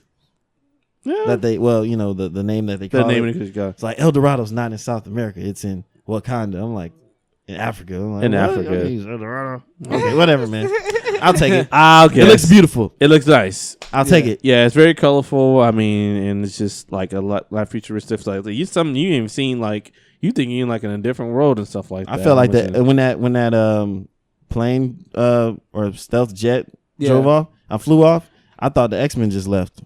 the Blackbird. That's the only thing that's gonna suck, man. No Storm, no Monroe Monroe. I know because the whole Fox. Yep. Damn you, Fox! You didn't come together. No Halle Berry. Oh God! But Halle Berry is significantly older than Chadwick. But do you know what? How old he is, though, right? But not many people don't know how old Chadwick is. Chadwick's in his 40s. Yeah. Black don't crack. I thought that nigga was my age. I thought that nigga was like he was 30s though. I thought that nigga was my age. 30s. Nah, and for the people who don't know, Chadwick Boseman is the leading man of the Black Panther movie. He plays as King T'Challa. He played as Jackie Robinson. Mm-hmm. And James Brown. So he did. He's like, the luckiest dude ever. He got the rose, man. Like the black rose, like every black rose he went into. And now he gets to play I'm gonna be James Brown, and I'll be Black Panther. Shit, that nigga in the Illuminati. Yeah, I'm just joking. Like what they call it? Feel me? The boule. The boule. No, I'm just glad to see like all. No, but you see, they'll come after me. I'm scared of y'all niggas. This nigga. No, but I just like to see. I'm like, even in the trailer, like you see Lupita, you see so many. Like would be Jordan, of course. You see Michonne. You know see what? Michonne. You see Denai. That's her name. Denai. Forgot. Forrest Whitaker back from the Rogue One already in a Marvel movie. Get your money for. And of course, you see Michael B. Jordan. Lazy eye. Oh yeah, of course. That's Eric Killmonger. You know what? I think he'll be a good. I'm excited for him to be that. To be that character. And then you got seeing it in action. You have Man-Ape as well. Yeah, because when they announced him to be Killmonger, I was kind of skeptical. Like, I don't know if he gonna deliver, but he looked kind of emo with the dreads hanging out there. But I like it. Right. Yeah, that's what I thought too as well. I was like, but it pulls from African. And they got old boy from Get Out in that movie too. Oh, for real? Daniel, yeah, he's in the movie too. Oh, and also, what's her name? They got a lot of brothers. Oh gosh, all they need is she plays everybody's mom in all the movies. From Star Wars, what was his name? Bordego or John? I forget what Boyega. Boyega. It's like that's the only person they should have added. No, and also, oh my gosh, she plays every mom in every movie. Angela Bassett. Angela Bassett's in there. Yeah, she's in there too. Yeah. So yeah, and that's only just a teaser trailer. Like God just, don't knows like who else is going to be. And the same complaint that motherfuckers had for this movie is the same complaint. Oh they had God, I hate this. Luke Cage. I'm out of here. Nah, you stand up and you defend this shit. This is your shit, Marvel boy. Motherfucking people getting sensitive saying Black Panther is too black. Are you serious? I'm like, repeat what you just said. Black Panther is too black. Yeah, right, exactly. First things first. First thing first. Sorry, sound like Joe Budden. Okay, rewind the selector. Go ahead. Black Panther was created by a white man named Stan Lieberman. Mm-hmm. Stanley Lieberman. Stanley people. The same, but we know him as Stan Lee. Hey, true believers. The motherfucker who made cameos in all Marvel movies except for Fan Four Stick. Please stay alive, by the way. And Blade. Wait. He's stupid. Yo. He only missed 2 Marvel movies. Yeah. Well, we know one. I mean, granted, they're not a part of the universe. Yeah. And I'm glad he didn't get in there. He's stupid. He still made the X-Men movies too. Yeah. So for you complaining about that, get mad at Stan Lee. Take it up with Stan Lee first. He created the motherfucker. Right. And actually, Black Panther was created before the Black Panther Party was even was established. Yeah. Mm-hmm. So yeah. Yeah. And the Black Panther is one of his favorite characters. Yes, he said he had in many interviews. He said, "What one character, Marvel character, you want to see makes an adaptation into a movie?" He's the first thing he said. I would love to see the Black Panther. He's been pushing this is for before this for Spider-Man. This is before all this shit. Before Blade came out. Wesley Snipes was supposed to be the Black Panther. Yeah. Yep, that is true. Mm-hmm. Do your Googles. That shit is crazy. So you're saying this movie is too black because it's in a fictional country in Africa named Wakanda. God. That they're not looking for a white savior? That's why it's too black? Like, he's the king of Wakanda. He's supposed to deal protect with his land. This is country his that's never been conquered before. This is his country. He is the guardian and king of Wakanda. It is a very technological, advanced country because of a meteor struck down that part of the country, and it created a natural resource called vibranium. Which is it's the same metal that is made out of Captain America's shield. You know what I mean? Like. Yeah. This is apples? This is the same metal that, if you guys follow the MCU, Ultron wanted his whole body made out of. And then, and that was if that would happen, you guys would be fucked. And that body wasn't that Vision. Yeah, that becomes Vision. So Vision's body's made out of vibranium. His suit is, Black Panther's suit's made out of vibranium. That's why those bullets are bouncing off of him. Yeah, threaded in it, boy. So some Batman shit. Yeah, exactly. and like I mentioned before, this before plenty of episodes ago, that he is the richest man in comic books. Yes, in all universes, he is richer than Bruce. He's richer than Tony, and he's richer than Lex, all combined. That's a lot of money. That's a lot of moolah. That's crazy. You better respect the king. Put some respect on it. But yeah, like I don't want to get too crazy in it. But like for white folks that say like, hey, this is too black. Like, homie, how many white superhero movies I sat through and watched without a fucking complaint? Silence. Sit your ass down. Get the popcorn. Not even without complaint, but like, nigga, we happy to see these movies. Right. Exactly. We're not like, it's too white. Oh my God. Why is Asgard so fucking white? But one black guy. But they try to make it. They try to color it up. They try to bring a little shout out to Idris Elba. Idris Elba. They got like Tessa Thompson. I like as, it too. Valkyrie. Tessa Thompson as Valkyrie. Yeah, that's another one. Yeah. So no complaints. Stop the bullshit. I mean, not on our side. It's a dumb. It's like, how are you gonna question the diversity? Haven't you motherfuckers seen the Spider-Man Homecoming trailer? That shit's diverse as fuck. Like, his best friend's Asian. I mean, they did. His love interest is a black girl. Black girl. You know what I mean? Yeah. Like, what the fuck you want, man? They just don't want to. Y'all niggas need to shut the fuck up and sit down. They don't want to. Down goes in the movie. Shut the fuck up. They're like, no more fuel to these black people's fire. Fuck. I'm sorry. Donald Trump is president. It's supposed to be our country again. Damn it. Jeez. We banned this movie in America. Right, as they take their red hat off and slam I'm sorry if Black Spider-Man ruffled your feathers and stuff like that. I deeply apologize about that, but you guys need to just deal with it. Yeah, stupid. I'm just serious. Give it the times, motherfuckers. Right. What's wrong with this? Like, what's wrong with a black superhero? You know, just because he's black. Shine some. Why not shine some light on a different color? What the fuck? I know, right? So it could all be so simple. Like I hope the DCEU's version of Blue Beetle will be Jaime Robles. Yeah, because look, on this in the same breath, I would be excited for that too. Yeah, that would be fucking dope to me. That'd be dope. Because then it's not another white person. It should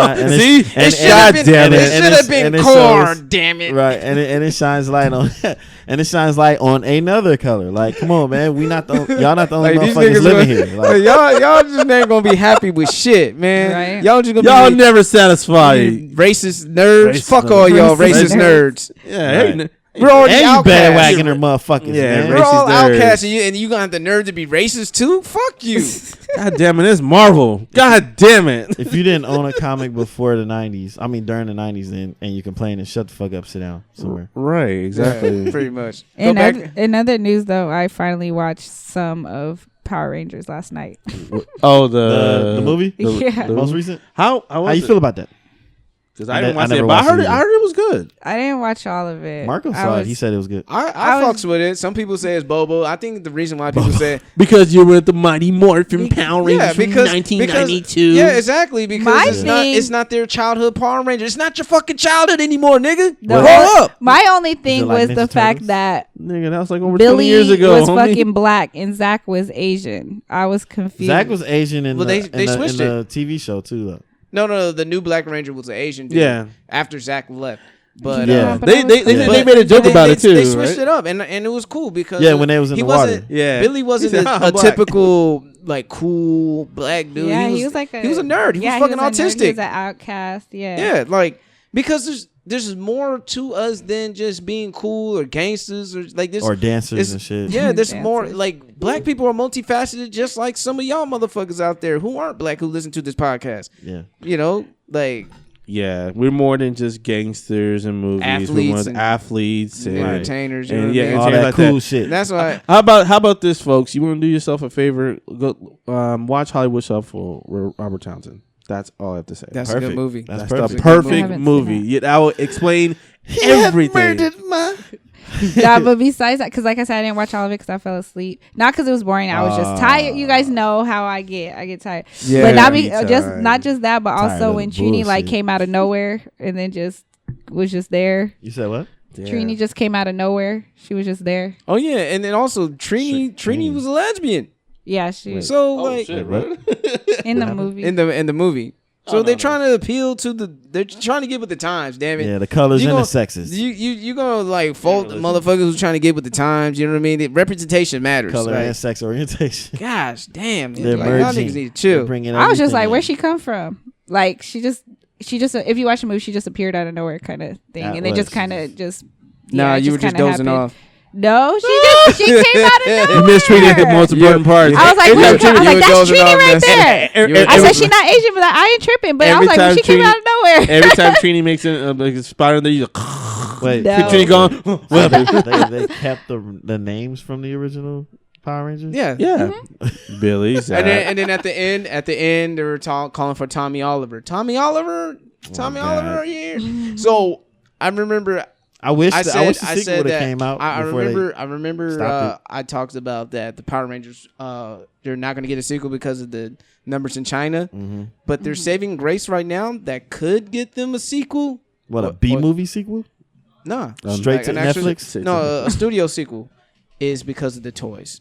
I think the toys. Of course, the toys sell. The toys. I got the So Bond been making money, man. So the toy department. And people forget, like, that's the reason why if you didn't know this, I'm pretty sure all my geeks know this. The reason why you see different alterations to superhero costumes from sequel after sequel to different movies because of toys. They got to sell these toys. That's why in the DCU, Batman had 5 different bat suits in 3 movies. Yep. That's tight. But, Batman. Superman. He got to be ready, man. It's Superman. I know. Fuck Superman. They really had Iron Man. Freaking Iron Man has 3, like over like God knows how many suits, how many marks. Yeah. Just in Iron Man 3, when he blew up all those suits. Yeah. We have like 50. You know how many toys you got? It's like 15 different suits. Captain America. Captain America has so many different uniforms in each Captain America in each movie. That's how it goes. That's how the game goes. That's if you didn't know, now you know, Nicko. Yeah, and fucking Nick Fury, he changed his eye patch every movie. All he is Shaft with one eye. I'm just Shaft with one eye. Busta Rhymes show up and shit in the black Cadillac. Shaft. Oh man! All right, so, man, speaking to the young generation, man, are y'all feeling this freshman list? XXL? I even look. No comment. I have to check these dudes out. I only know I don't know them, so I really can't comment. Well, can you list them so I would know who it is? Because I might know. And they just have like I know DJ Academics know him, but not like DJ Academics. He knows. You got to remember, DJ Academics is 26 years old, so he's like mid-20s, and he's about to straddle that line between young old nigga just like us. Yeah, he be throwing that old nigga syndrome out there like it's really a thing for every guy that's older. Or every person that's older. Like, I mean, there's some people that heard of the 2017 list. You know what I mean? Some people that stood out. Yeah, there's only one right now in my mind that's like somebody I think has a promising career. Okay, I got it right here. Never mind. Let's see. All right, so we got Kamaya. She's actually from the West Coast. She's the only woman and West Coast representative on this fucking list. Mm-hmm.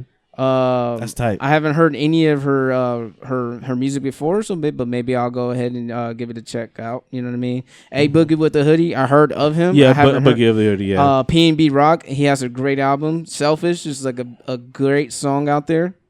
Playboy Cardi. Yep. Gaining Millie Rock. I don't know. Anime ain't. Well, he doesn't like how people pronounce his name. Is it the Tokyo dude? Yeah. Okay. Bad thing. You got ugly. Fun as hell. You got Ugly God. Yeah, that's my dude. That's dude. Ugly God, son. Ugly God. Hell yeah. You got Cap G. That dude Zach. Shout out to Zach. Zach ain't really fucking with Cap G. And you got the Kyle, the dude, the song "I Spy." I spy with my little eye. And I don't know who the fuck that is. Eminem, or whatever his name is. Anime? He doesn't pronounce it that way. He switched it up, whatever. But the song that's really a hit is Caroline. Oh, Bad Thing.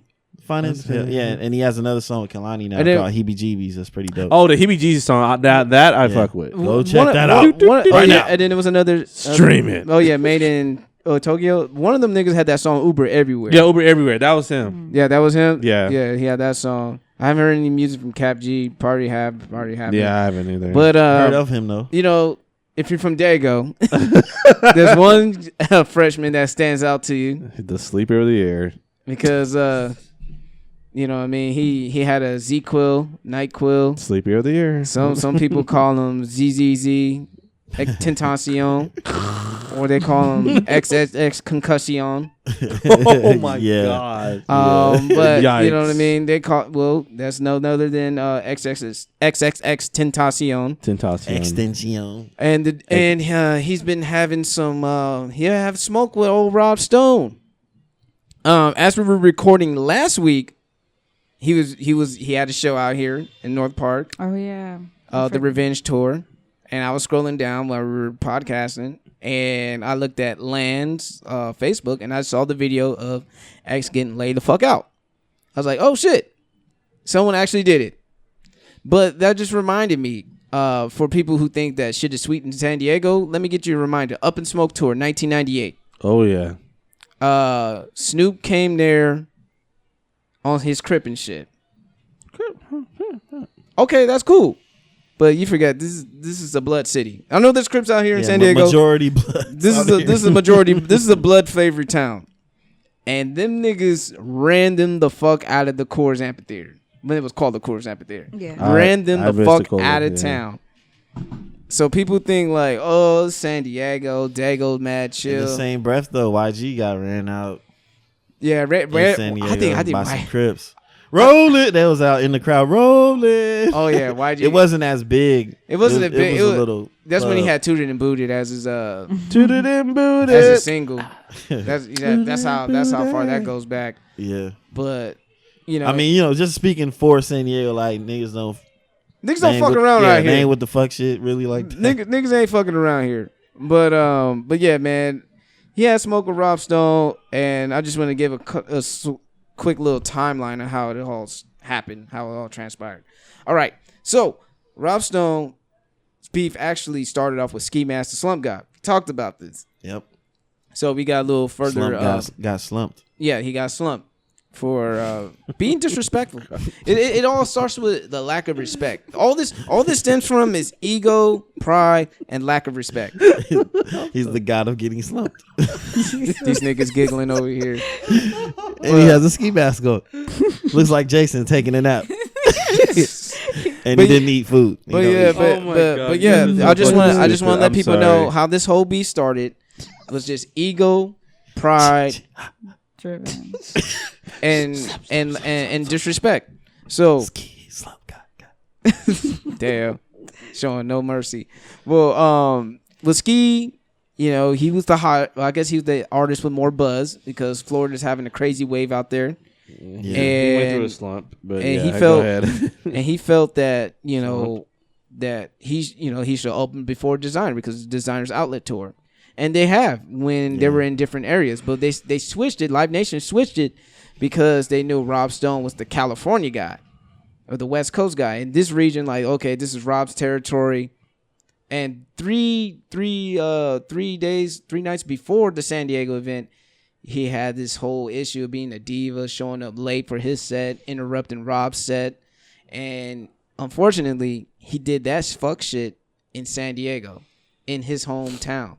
Like, that's what you don't do. That's what you know. And that's just industry protocols. Like, okay, just take, like, oh, well, nigga, like, you will be that dude before Designer when you guys get out of California. That's all you had to do was just like, hey, all right, whatever. Your fans are there to see you regardless.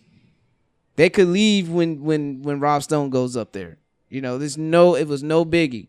But these niggas are not like that. Nigga's like 19 years old, so he's thinking like the world owes him shit because you got a whole bunch of cult followers on SoundCloud. Mm-hmm. Congratulations, that's cool. You know what I mean? Yep. But they're just mad disrespectful, mean mugging, get on the stage, fake turning up with them, and politely asking him. And Rob said in his interview he tried to resolve the issue, talk to him in the green room, try to patch it up, but of course. You got this hothead nigga who got a buzz in Florida, who was talking shit, getting all hyped up, gassing him up. And remember, Mark, we talked about this. Yeah. This nigga's like, yo, you need to calm down because you're gonna chill, homie. You're gonna get me fucked up out here. I'm vulnerable. I'm the only Florida nigga. Yeah, you talking California. All that shit outside of where I'm at, nigga. Yeah, like I'm on the road with these niggas. Where you at? Yeah.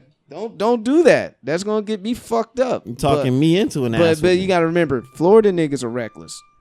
Like Florida niggas are mad reckless. I don't know what's in the water. Mm-hmm. out there in Florida, but the craziest stories. Is Wi-Fi's funeral from Florida? Yeah. And he got his ass whooped stage diving the way he did. The crowd whooped his ass. And he still talked shit afterwards. You should have killed me. Y'all do this shit and y'all ain't do that. What? Like, I don't know. Florida niggas are so reckless. I think they all want to die. Yeah. Well, yeah. I mean, this is a stand your ground law. If you want to die, run up on a white dude and see what happens. God damn. I'm just being honest. Funny, but it's for real. It's true. It's true. They live in a state where white people could basically just shoot you because they could say, "Oh, it's a stand your ground law." I mean, Trayvon Martin. So if these niggas really want to die like that, but they want to die at the hands of their own. So, but that's for another conversation. But the fast forward, man, they went to Los Angeles. Rob Stone wasn't having it. He jumped the stage, tried to take the mic from him, didn't work out the way he planned it, and then he ended up getting jumped by 30 people. Okay, do I say like, hey, getting a nigga jumped like that? That's some sucker shit.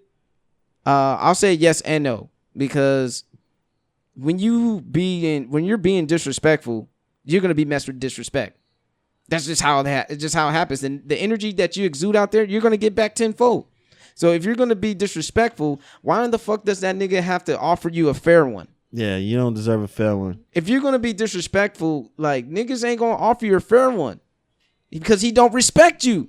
Exactly. You didn't respect him. If you guys could have talked it up and do maybe not even a fair one, talk, man. Y'all niggas need to learn how to talk. Because all this shit would have been avoided if niggas just would have put one ego to the side. Mm-hmm. But Florida niggas, I heard Florida niggas out there just like being reckless. So the shit continued. X is talking shit. Online. Twitter fingers. Mm-hmm. Basically just snapping and shit. Just talking mad shit. And from Rob Stone's interview he said that X DM'd him with the tour dates. Huh. And he said, I'm coming to your city. You know what I mean? I remember. And then Rob Stone, don't you dare come to San Diego. Yeah, he did a video like, dude, don't come out here, man, with that bullshit.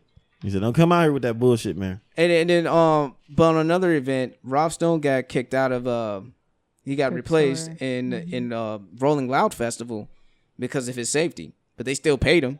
So he took he got the bag still and caught a jet back to San Diego and chilled. And I wouldn't have spent it on the ring, but I mean that's young nigga shit. Yeah, whatever, man. Man, I'm just looking at this, all these XXL freshman classes. Freshman trashes? Well, not all of them, G. I mean, I know. I'm just playing. Yeah. Button up his shirt. But we're gonna keep it going on with the timeline.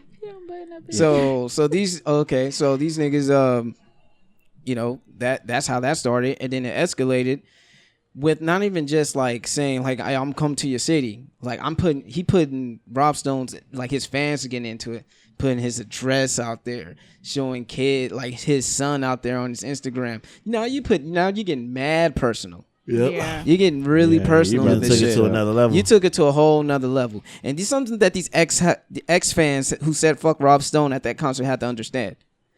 Disrespect is going to be met with disrespect. Yeah. Point blank period. Like, when on site means on site, it means on site. It doesn't mean like, hey, you look at me, I look at you, we're gonna square up. No. It doesn't work that way. like it means no words need to be it's not it's not the Wild West, you know what I mean? When niggas stare down each other. Or Michael Jackson's Beat It video. Yeah, like nigga, like, you deserve to get snuck like that. Snuffed. You got snuck, dude. And you know, to say that, you know, the venue set you up, they probably did. You know, someone's already in San Diego. You are in San Diego, and you're gonna talk that reckless in San Diego, performing barefooted too on stage, nigga. Or who the fuck you think you are? And you're lip syncing, Gandhi. You're lip syncing, you're barefooted, and you're being disrespectful. Yeah. I gotta say, he did look worried or some shit behind the mic when he was up there. Like he knew it was coming or some shit. Yeah, he didn't. Hey, that. He got balls. Probably talking big shit, but when he actually like got there, he probably like sensed the like vibe, like oh shit. Yeah. And then like of course, and his fans couldn't save him. So yeah, you know they were just saying fuck Rob Stone, they can, but you know not to discredit ex fans, but you know they ain't from Southeast. That's all I'm gonna say about that. Y'all ain't from Southeast. Y'all probably like some Linda Vista, Mira Mesa niggas, Rancho San Diego, introverted kids that haven't seen the sun in days and shit. Little Santee, little kids, you know what I mean? Like those are X's fans. They're kind of like emos, you know what I mean? I drove all the way from Santee for this shit. And besides, like, and you know, all that karma was coming back to X, man, like for beating his pregnant girlfriend and doing all talking shit about Drake's mom. Because of some shit that he didn't like about Drake, you know what I mean? Like all this negative shit's come back to you, and like even Drake liked the comment, from someone on that caption. So it's like actually making mad enemies out here already. And he lost the bag for a show. Yeah, you know he walked out of San Diego. Yeah, he lost his Santa Ana bag. He might lose some other bags out there because now you're scaring venues when you say, "Oh, no, just because of nigga, like I want some more smoke. We got another episode." Venues gonna be like, "Nigga, what are you doing?" Yeah, that nigga went on Snapchat talking about some bring it.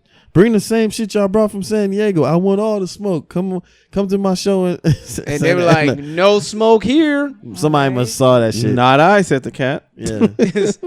and that's gonna fuck up like your money. You know what I mean? Yep. That's gonna fuck your money up. And the same thing about Rob. I mean, I don't say Rob Stone like, you know, he did it. He didn't do it. You know what I mean? Maybe some Rob Stone fan felt compelled that they had to do it because they had to hold it down for San Diego. When you got to defend home turf, you got to defend home turf. I still, you know, when some people say he should have did it himself, I'm like, nah, he didn't have to do it himself. You know what I'm saying? No, like, why would he do that? Yeah, you're supposed to have people around you. First of all, you never the breadwinner is never supposed to do that. The goons are supposed to do that. The goons are supposed to take that. That's why they got goons. The goons. Like when I don't know if nobody ever came across this, but there's a Biggie story where they came out to a show. They was booked for a show in Oakland, and a goon rolled up on them and gave them a warning. And it was E40's goon.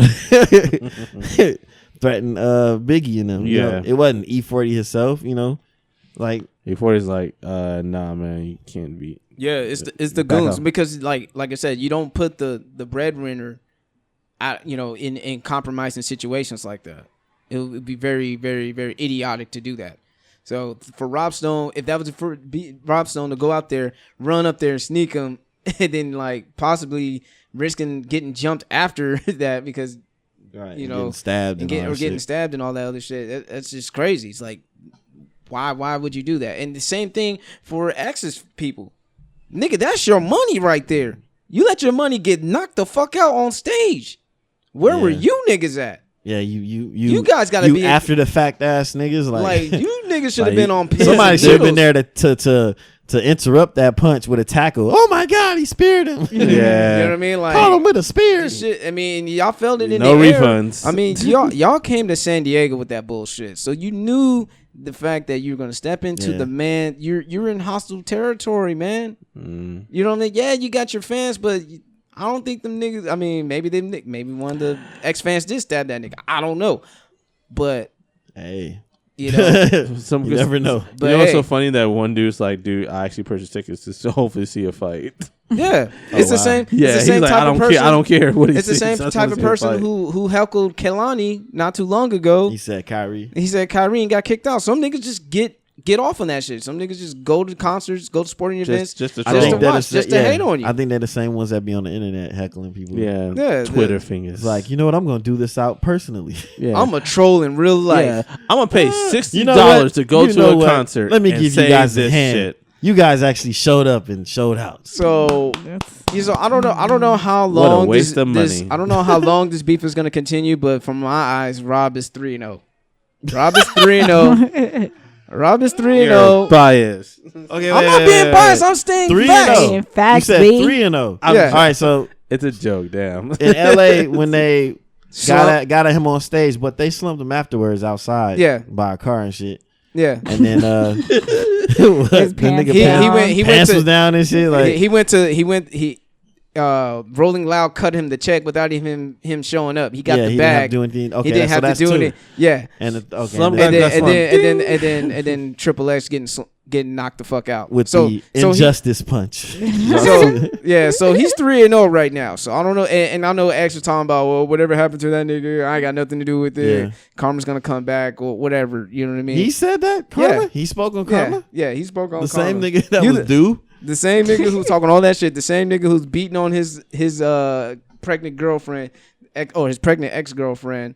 You know, like, nigga, do you realize the energy? And he did kind of realize the energy he put out. He's like, it's about time some niggas knock me out. Yeah, I've been 4. What do you say? He been 4-0 or yeah, I've been 5-0 out here. Now he 5-1. Well, no, 5-2 if you count the bag. So X fans, let me get this through your fucking head, because obviously you niggas don't understand street shit. If y'all listening, if y'all even listen, there are no fair ones in the streets. There are no fair ones in the streets. When you deal with disrespectful shit is gonna come back to you tenfold. So for you niggas keep talking about that some bitch shit that he did, I do agree with you guys. Maybe you should have one goon to sleep him instead of 30. You know what I mean? But who am I to say how a nigga gonna react? I always say this all the time. If you push a nigga, you don't know how he's gonna react. He might spit at you, he might put you back, he might sock you, he might stab you, he might shoot you. At the same time though, as far as like 30 goons jumping on one dude, I don't think it was his idea. Yeah, we all gonna get the nigga. Nah, yeah. He's the first one out there on stage anyway. Yeah, like, so the nigga's gonna come in with there. the shit by himself. Like, if you really look at it that way, his boys is just like, fuck that. We gonna jump in anyway. We gonna fuck him because that's the breadwinner. We can't let him get fucked up. You know what I mean? We gonna fuck your nigga up for being reckless and to popping off from the mouth. I'm not mad at him for using his advantages. My advantages, I got 30 people with me. Yeah, and then I know people were saying like, oh, this is Dago pride. Okay, I understand that Dago push, but if it was the other way around, if Rob was being disrespectful in Florida, which he said that he wouldn't, but if he were to be disrespectful out there and being reckless and he got slept, I'm like, damn, Rob, you kind of put yourself in a compromising situation. You know what, though? I still think the people that ride for Dago will still ride. It will still ride for him. So that's the same way that's as it's supposed to. And some people, and that's another thing. Some people say right or wrong, that's homie. You know what I mean? Like for me, I'm just like, nigga, I'm going what makes sense. So, right. You know what I mean? So sorry if I'm using common sense instead of just trying to loyalty logic. Yeah. You know what I mean? Nigga, this is neutral, nigga. Like I'm just what makes sense. I'm just going what makes sense. So if y'all niggas don't like me making sense out of the situation, the jig is up. Fuck y'all.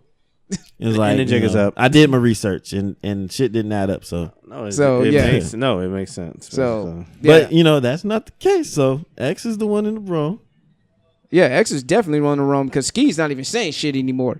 Yeah, he fell all the way back. He's like, man, I ain't want no more. I don't want no more beef, no more smoke. He should change his name. Yeah, slump. Yeah, because he's the slump guy. Like, oh, you sleep a lot or something. You get slept a lot. That's what you telling me? You're the god of being. You're the god of being slumped. Hey man, they've been sleeping on me for a minute, man. And then like X he's the king of the plank challenge. X fans were like, man, that's like. They're like, oh, nigga, y'all don't want to see X don't want to see Rob on a one-on-one, though. He'll fuck his ass up. I'm like, dude, I seen X fight. I seen him fight, man. I saw the compilation, man. Like, he beat on the nigga. Compilation? Yeah, he beat up the nigga who out of surprise. He surprised him. I guess, the dude just walked in the house and then X just jumped on him and shit. And then X caught a fair one with some dude, and he dropped him. I give him that. Yeah. And he had a nigga in the sleeper, and he was smiling. I'm like, okay, he's a crazy Florida nigga. Yeah. You know what I mean? Them niggas. But now, think about it like this: you don't want your man to fight. He got slept like that. Mm-hmm. And if you watch fighting or you're a fan of combat sports, if you get slept like that, you're gonna get slept like that again. Mm-hmm. That chin is weakened now. At age 19, your chin is weakened like that. Boy, you better not fight. You better enjoy life, make music, enjoy your wave, enjoy being on the freshman list. Fuck bitches. And fuck bitches. Better live like a rock star, man, because this shit will go in a flash. And as for Rob Stone, I'm not really feeling that diss track. I like the art. Credit. I like the art, though. The artwork is dope. But the diss track, I'm like, come on, Rob. You got to come harder than that, man. Make a hit record out of it, man. Yeah, like Rob, like honestly, the niggas keep calling you a one-hit wonder. You gotta make some hits. You gotta make the hits, man. If you don't make any hits, man, is not looking good for you. That's all I'm saying. I'm being very, very bipartisan on this. And shit. I'm not telling you to go outside yourself, nigga. Find a medium where you still yourself and it's a hit record, nigga. Yeah, because right right now, now, telling you to do nothing commercial or none of that shit. Because niggas are really siding with X and Ski all the time outside of San Diego. Yeah, because they got whack ass hits. Them shits is weak, they got them cult followings. You know what I mean? So okay. I'm cheering for you, Rob. Follower hits. You said like whack hits. Whack hits volume 2. I'm cheering, 5 minutes. They last 5 minutes or less. You know what I'm saying? I'm cheering for you, Rob. I want you to do well. You got to go out there and make another hit. You got to make another hit. That's it. You know what I mean? Yep. Chill Bill was dope. Circulated around the San Diego streets for about 2 years. I hear people play it all over the world and stuff. Yeah, it's time for another one. Every time I was in LA, I've heard it. Yeah, it's time to make another hit, man. And they play it on the radio, and people don't understand why Dago's really protective over him because we don't get that many rappers that make it out of here, especially on the mainstream level like that. You know, you don't. You know, Mitchie Slick, Lil Rob, Jail Felony. What's that little dude named the young boy? Lil Nico. Lil Nico. Lil Nico's nice, but I haven't heard much from him after that whole Jermaine Dupri shit. I'm like, see, that's the thing. And I saw it on DJ Khaled's Facebook post, and he was just saying like, man, Rob Stone should have been like hitting it hard. He did say that. He said he should have dropped the song right after the knockout. A dope song, a hit song. Yeah, a hit song. A hit song right after something catchy that he could, go ahead and I just told him like this. I'm like, dude, that's the thing about Dago rappers. And that's inconsistency and fucking lack of urgency is the main two killers of why San Diego niggas don't make it out. It's not because the DJ's not fucking with you. Yeah. It's not because the promoters are fucking with you. It's your lack of fucking urgency to get shit done. And that would have been a strategic way to steal fans. Oh yeah, because the ones that would have been biased, like, you know what? Let me go listen to this niggas.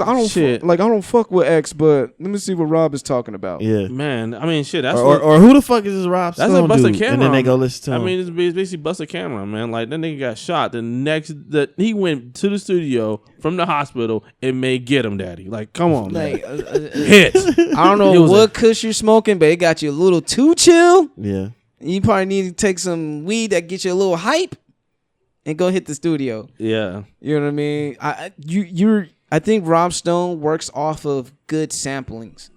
You know what I mean? Like I like the Rolling Stone song. They sampled I forgot what some rock song it was, but it was a good single to follow up Chill Bill, but man, you got to go make them hits, bro. Miles, you better get your dude in shape. Get him in shape, Miles. I'm telling you. Mm-hmm. You know what I mean? And for people that's in Dago, like DJ Khaled and other folks, I don't know how they are, what their relationship is with Rob, but I would hit him up like, hey, this is the perfect time for you to drop some shit. What you got? You want to hit the studio? Yeah, because like when I see Rob on Instagram, he's mad chill. Like, what's up, guys? Yeah. Get my weed over here. It's fucking chilling, yo. I'm like, dude, you are a real Dago nigga for real because you are too chill. To me that happens to a lot of rappers in general who experience success. Yeah, once they start, popping and shit. Say that shit to Drake and you see a whole different. And I'm using Drake as a reference because he's the hottest rapper right now. Right. You see Drake taking any breaks? Fuck no. I think because Drake's checkoff list, he wasn't just trying to get on. Mm-hmm. He was trying to chase Jay-Z. Yeah, that was his whole thing. He's chasing Jay. He's chasing Jay. He's on some other shit. But shit. I think Rob was just trying to get on. Like, yeah. Not saying that's what he did, but that's what from what I'm looking at.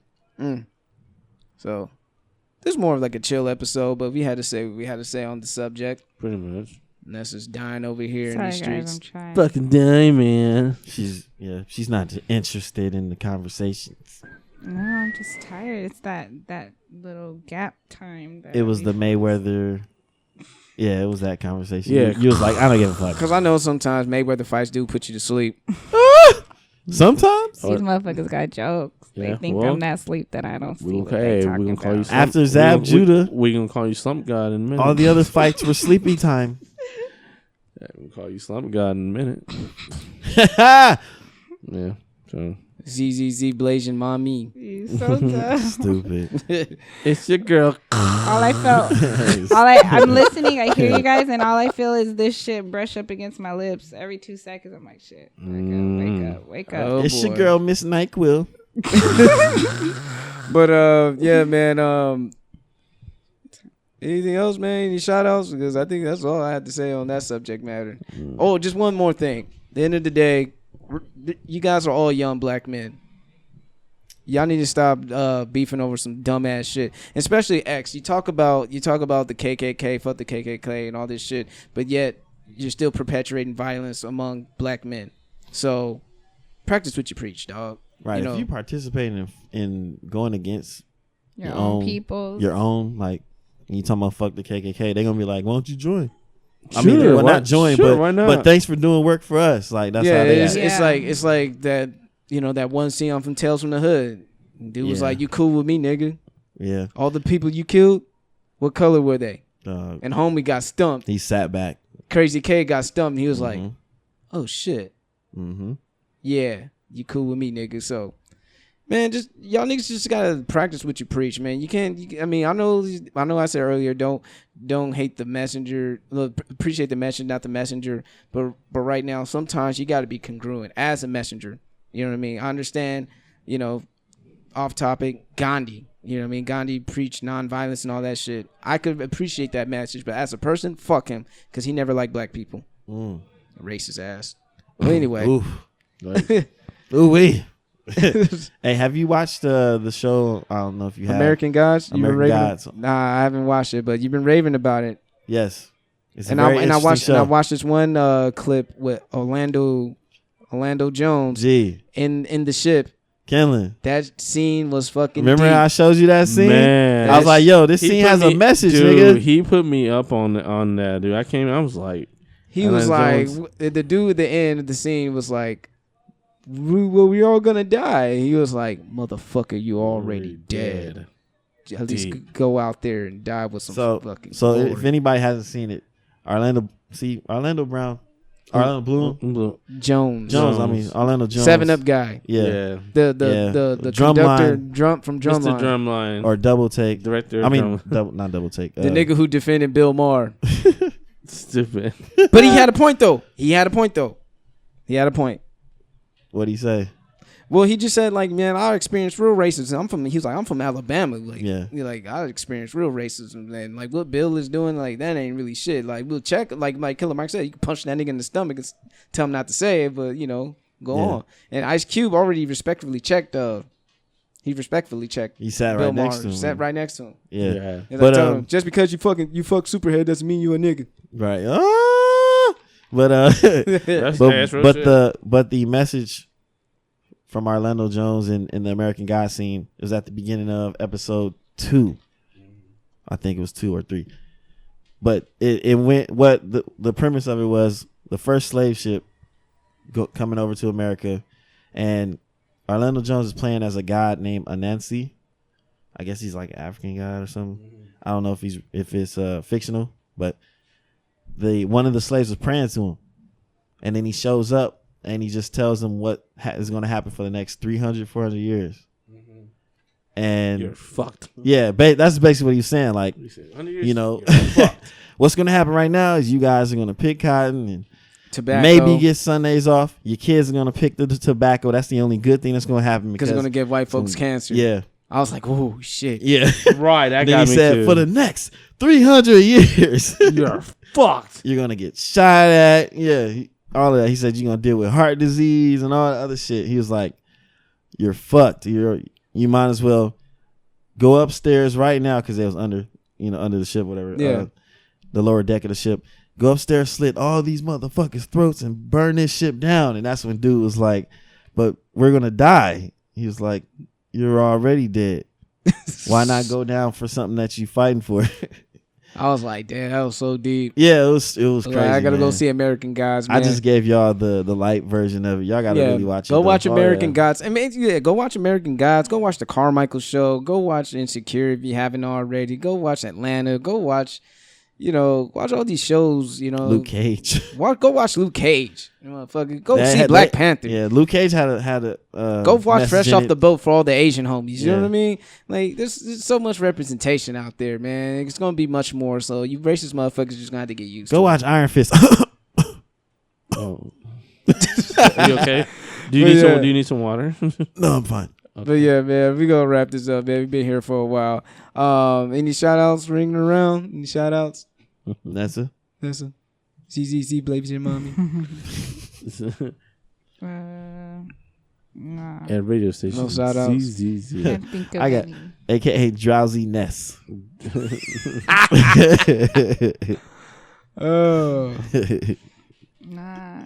I can't think of anything. I'm trying to wake up. Send donations for Nessa to have energy drinks or something, guys. We are accepting PayPal donations on donations.com. Jiggazuppodcast.com would be very helpful. That plug, though. Please. Patreon links coming up soon. Hell to the dog. Shout out to Monica. The end. No. Kind of.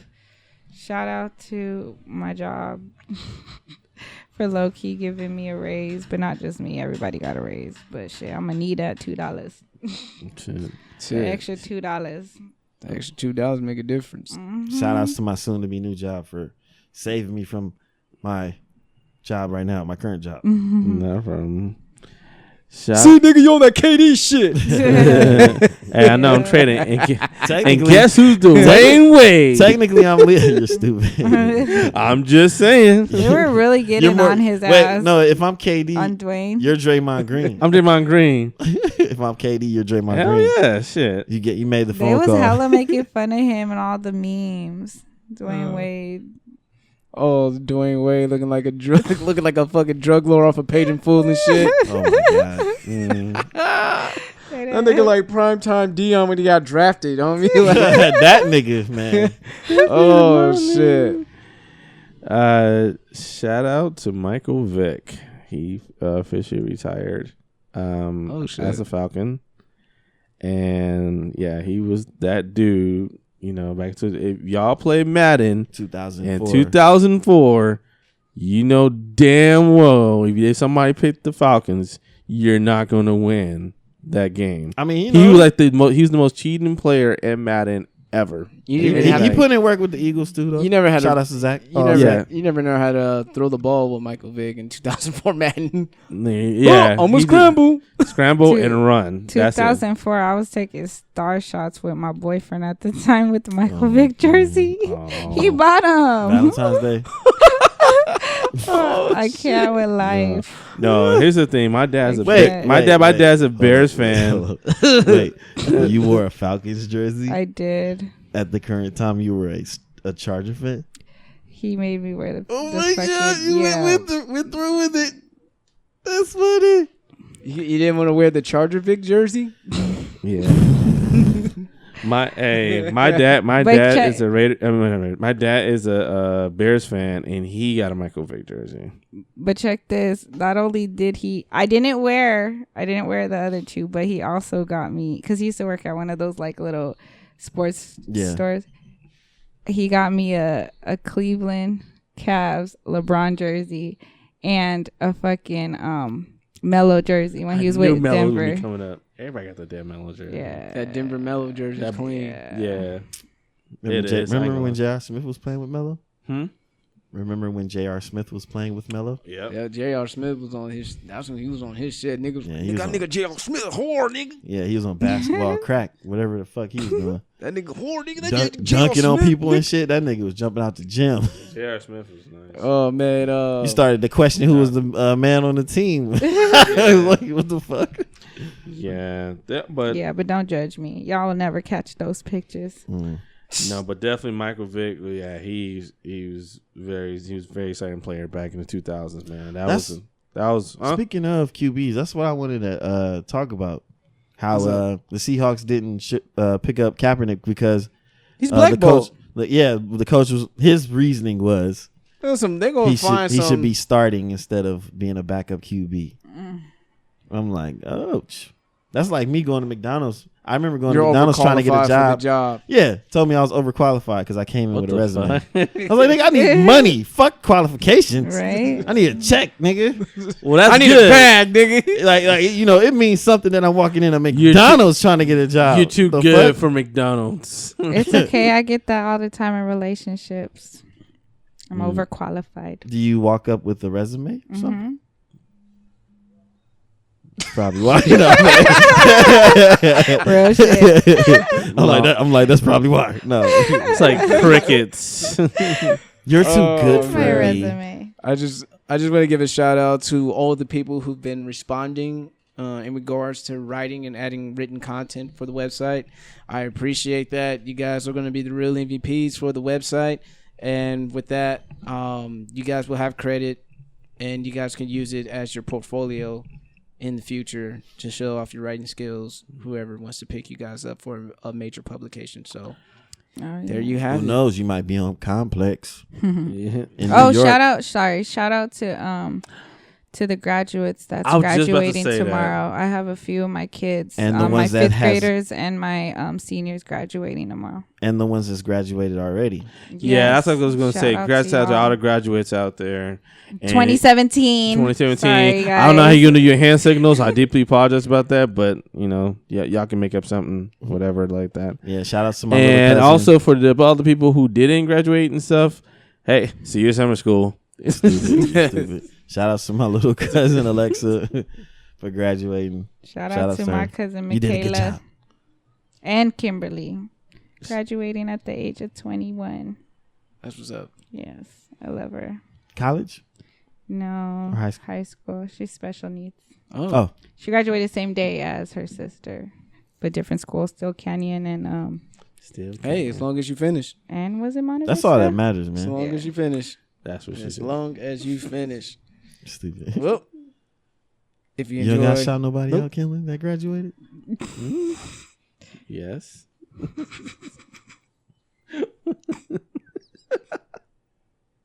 Shout out to me. Oh, you graduated this year, bro? Hell yeah, I fucking graduated, man. Nah, shout out to Jamal's little girl that graduated recently as well. Definitely shout out to her. Oh man, that was so funny. I actually went to go see my nephew. He graduated from here too. Didn't realize that Jamal's daughter go to the same school. So I was standing behind. First of all, Jamal, he didn't even know that I was there. Yeah. So I texted him, said, "Look behind you." He's like, "Oh shit, what are you doing here? Like, there's nobody else here but his daughter." It's like, I told him like I'm here to see my nephew. He said, "Okay." So Jahari, she haven't seen me yet. So they just said point to him, so you take the pictures and stuff like that. She pointed. She said she's seen her family, stuff like that. She looking aside, didn't know that I was there, and she her mouth dropped, and everybody was like, oh my god, like he recorded it on video. It's her face the most priceless. Like you hear you hear everybody in the audience. Oh yeah, they're like she's like, oh hey, and then she was like, oh, like that, and like everybody was like, well, who's this guy? So, yeah, shout out to Biggie. Yeah, right. She's seen Biggie. Yeah. So shout out to her. Congratulations to her. Oh, one more. Sorry. Happy birthday. Well, in 2 hours. Happy birthday to. Ain't her birthday yet. I don't want to wait till next week to send her a belated, but happy birthday to someone who I spoke about. Can't disclose her name, but about my previous player, first year. Man, don't put that shit on the podcast. You ain't gonna drop names. You ain't gonna drop names. Well, no, because of the story that I told about her. Like, that's a personal situation. Fictional name. We'll call her Whitney. Kayla. Whitney. Happy birthday, Whitney. Happy birthday, Whitney, whoever you are. Happy birthday, Sharonda. Happy birthday to you, Whitney. Happy birthday, Sharonda. Sharonda. Lisa. Katara. All right, man. We out of here. Karen. Vicky. Nation. These niggas being silly. I got work in the morning. Me too. If you enjoy listening to this podcast as much as we love making it, because Kenlon like the troll, but we do what we love and love what we do. If you're not being your motherfucking self, I am. You just got one thing to say. I got one thing to say. No, you don't. Yes, I do. The jig is up. The jig is up. The jig is up. All right, on the count of 3. Yes. All right. 1, 2, 3. The jig is up. And we out. Y'all stupid. That's just funny as hell. Jig is up exclusive. Hell no. That shit was long as fuck. That probably was like 3 hours. That was long as fuck.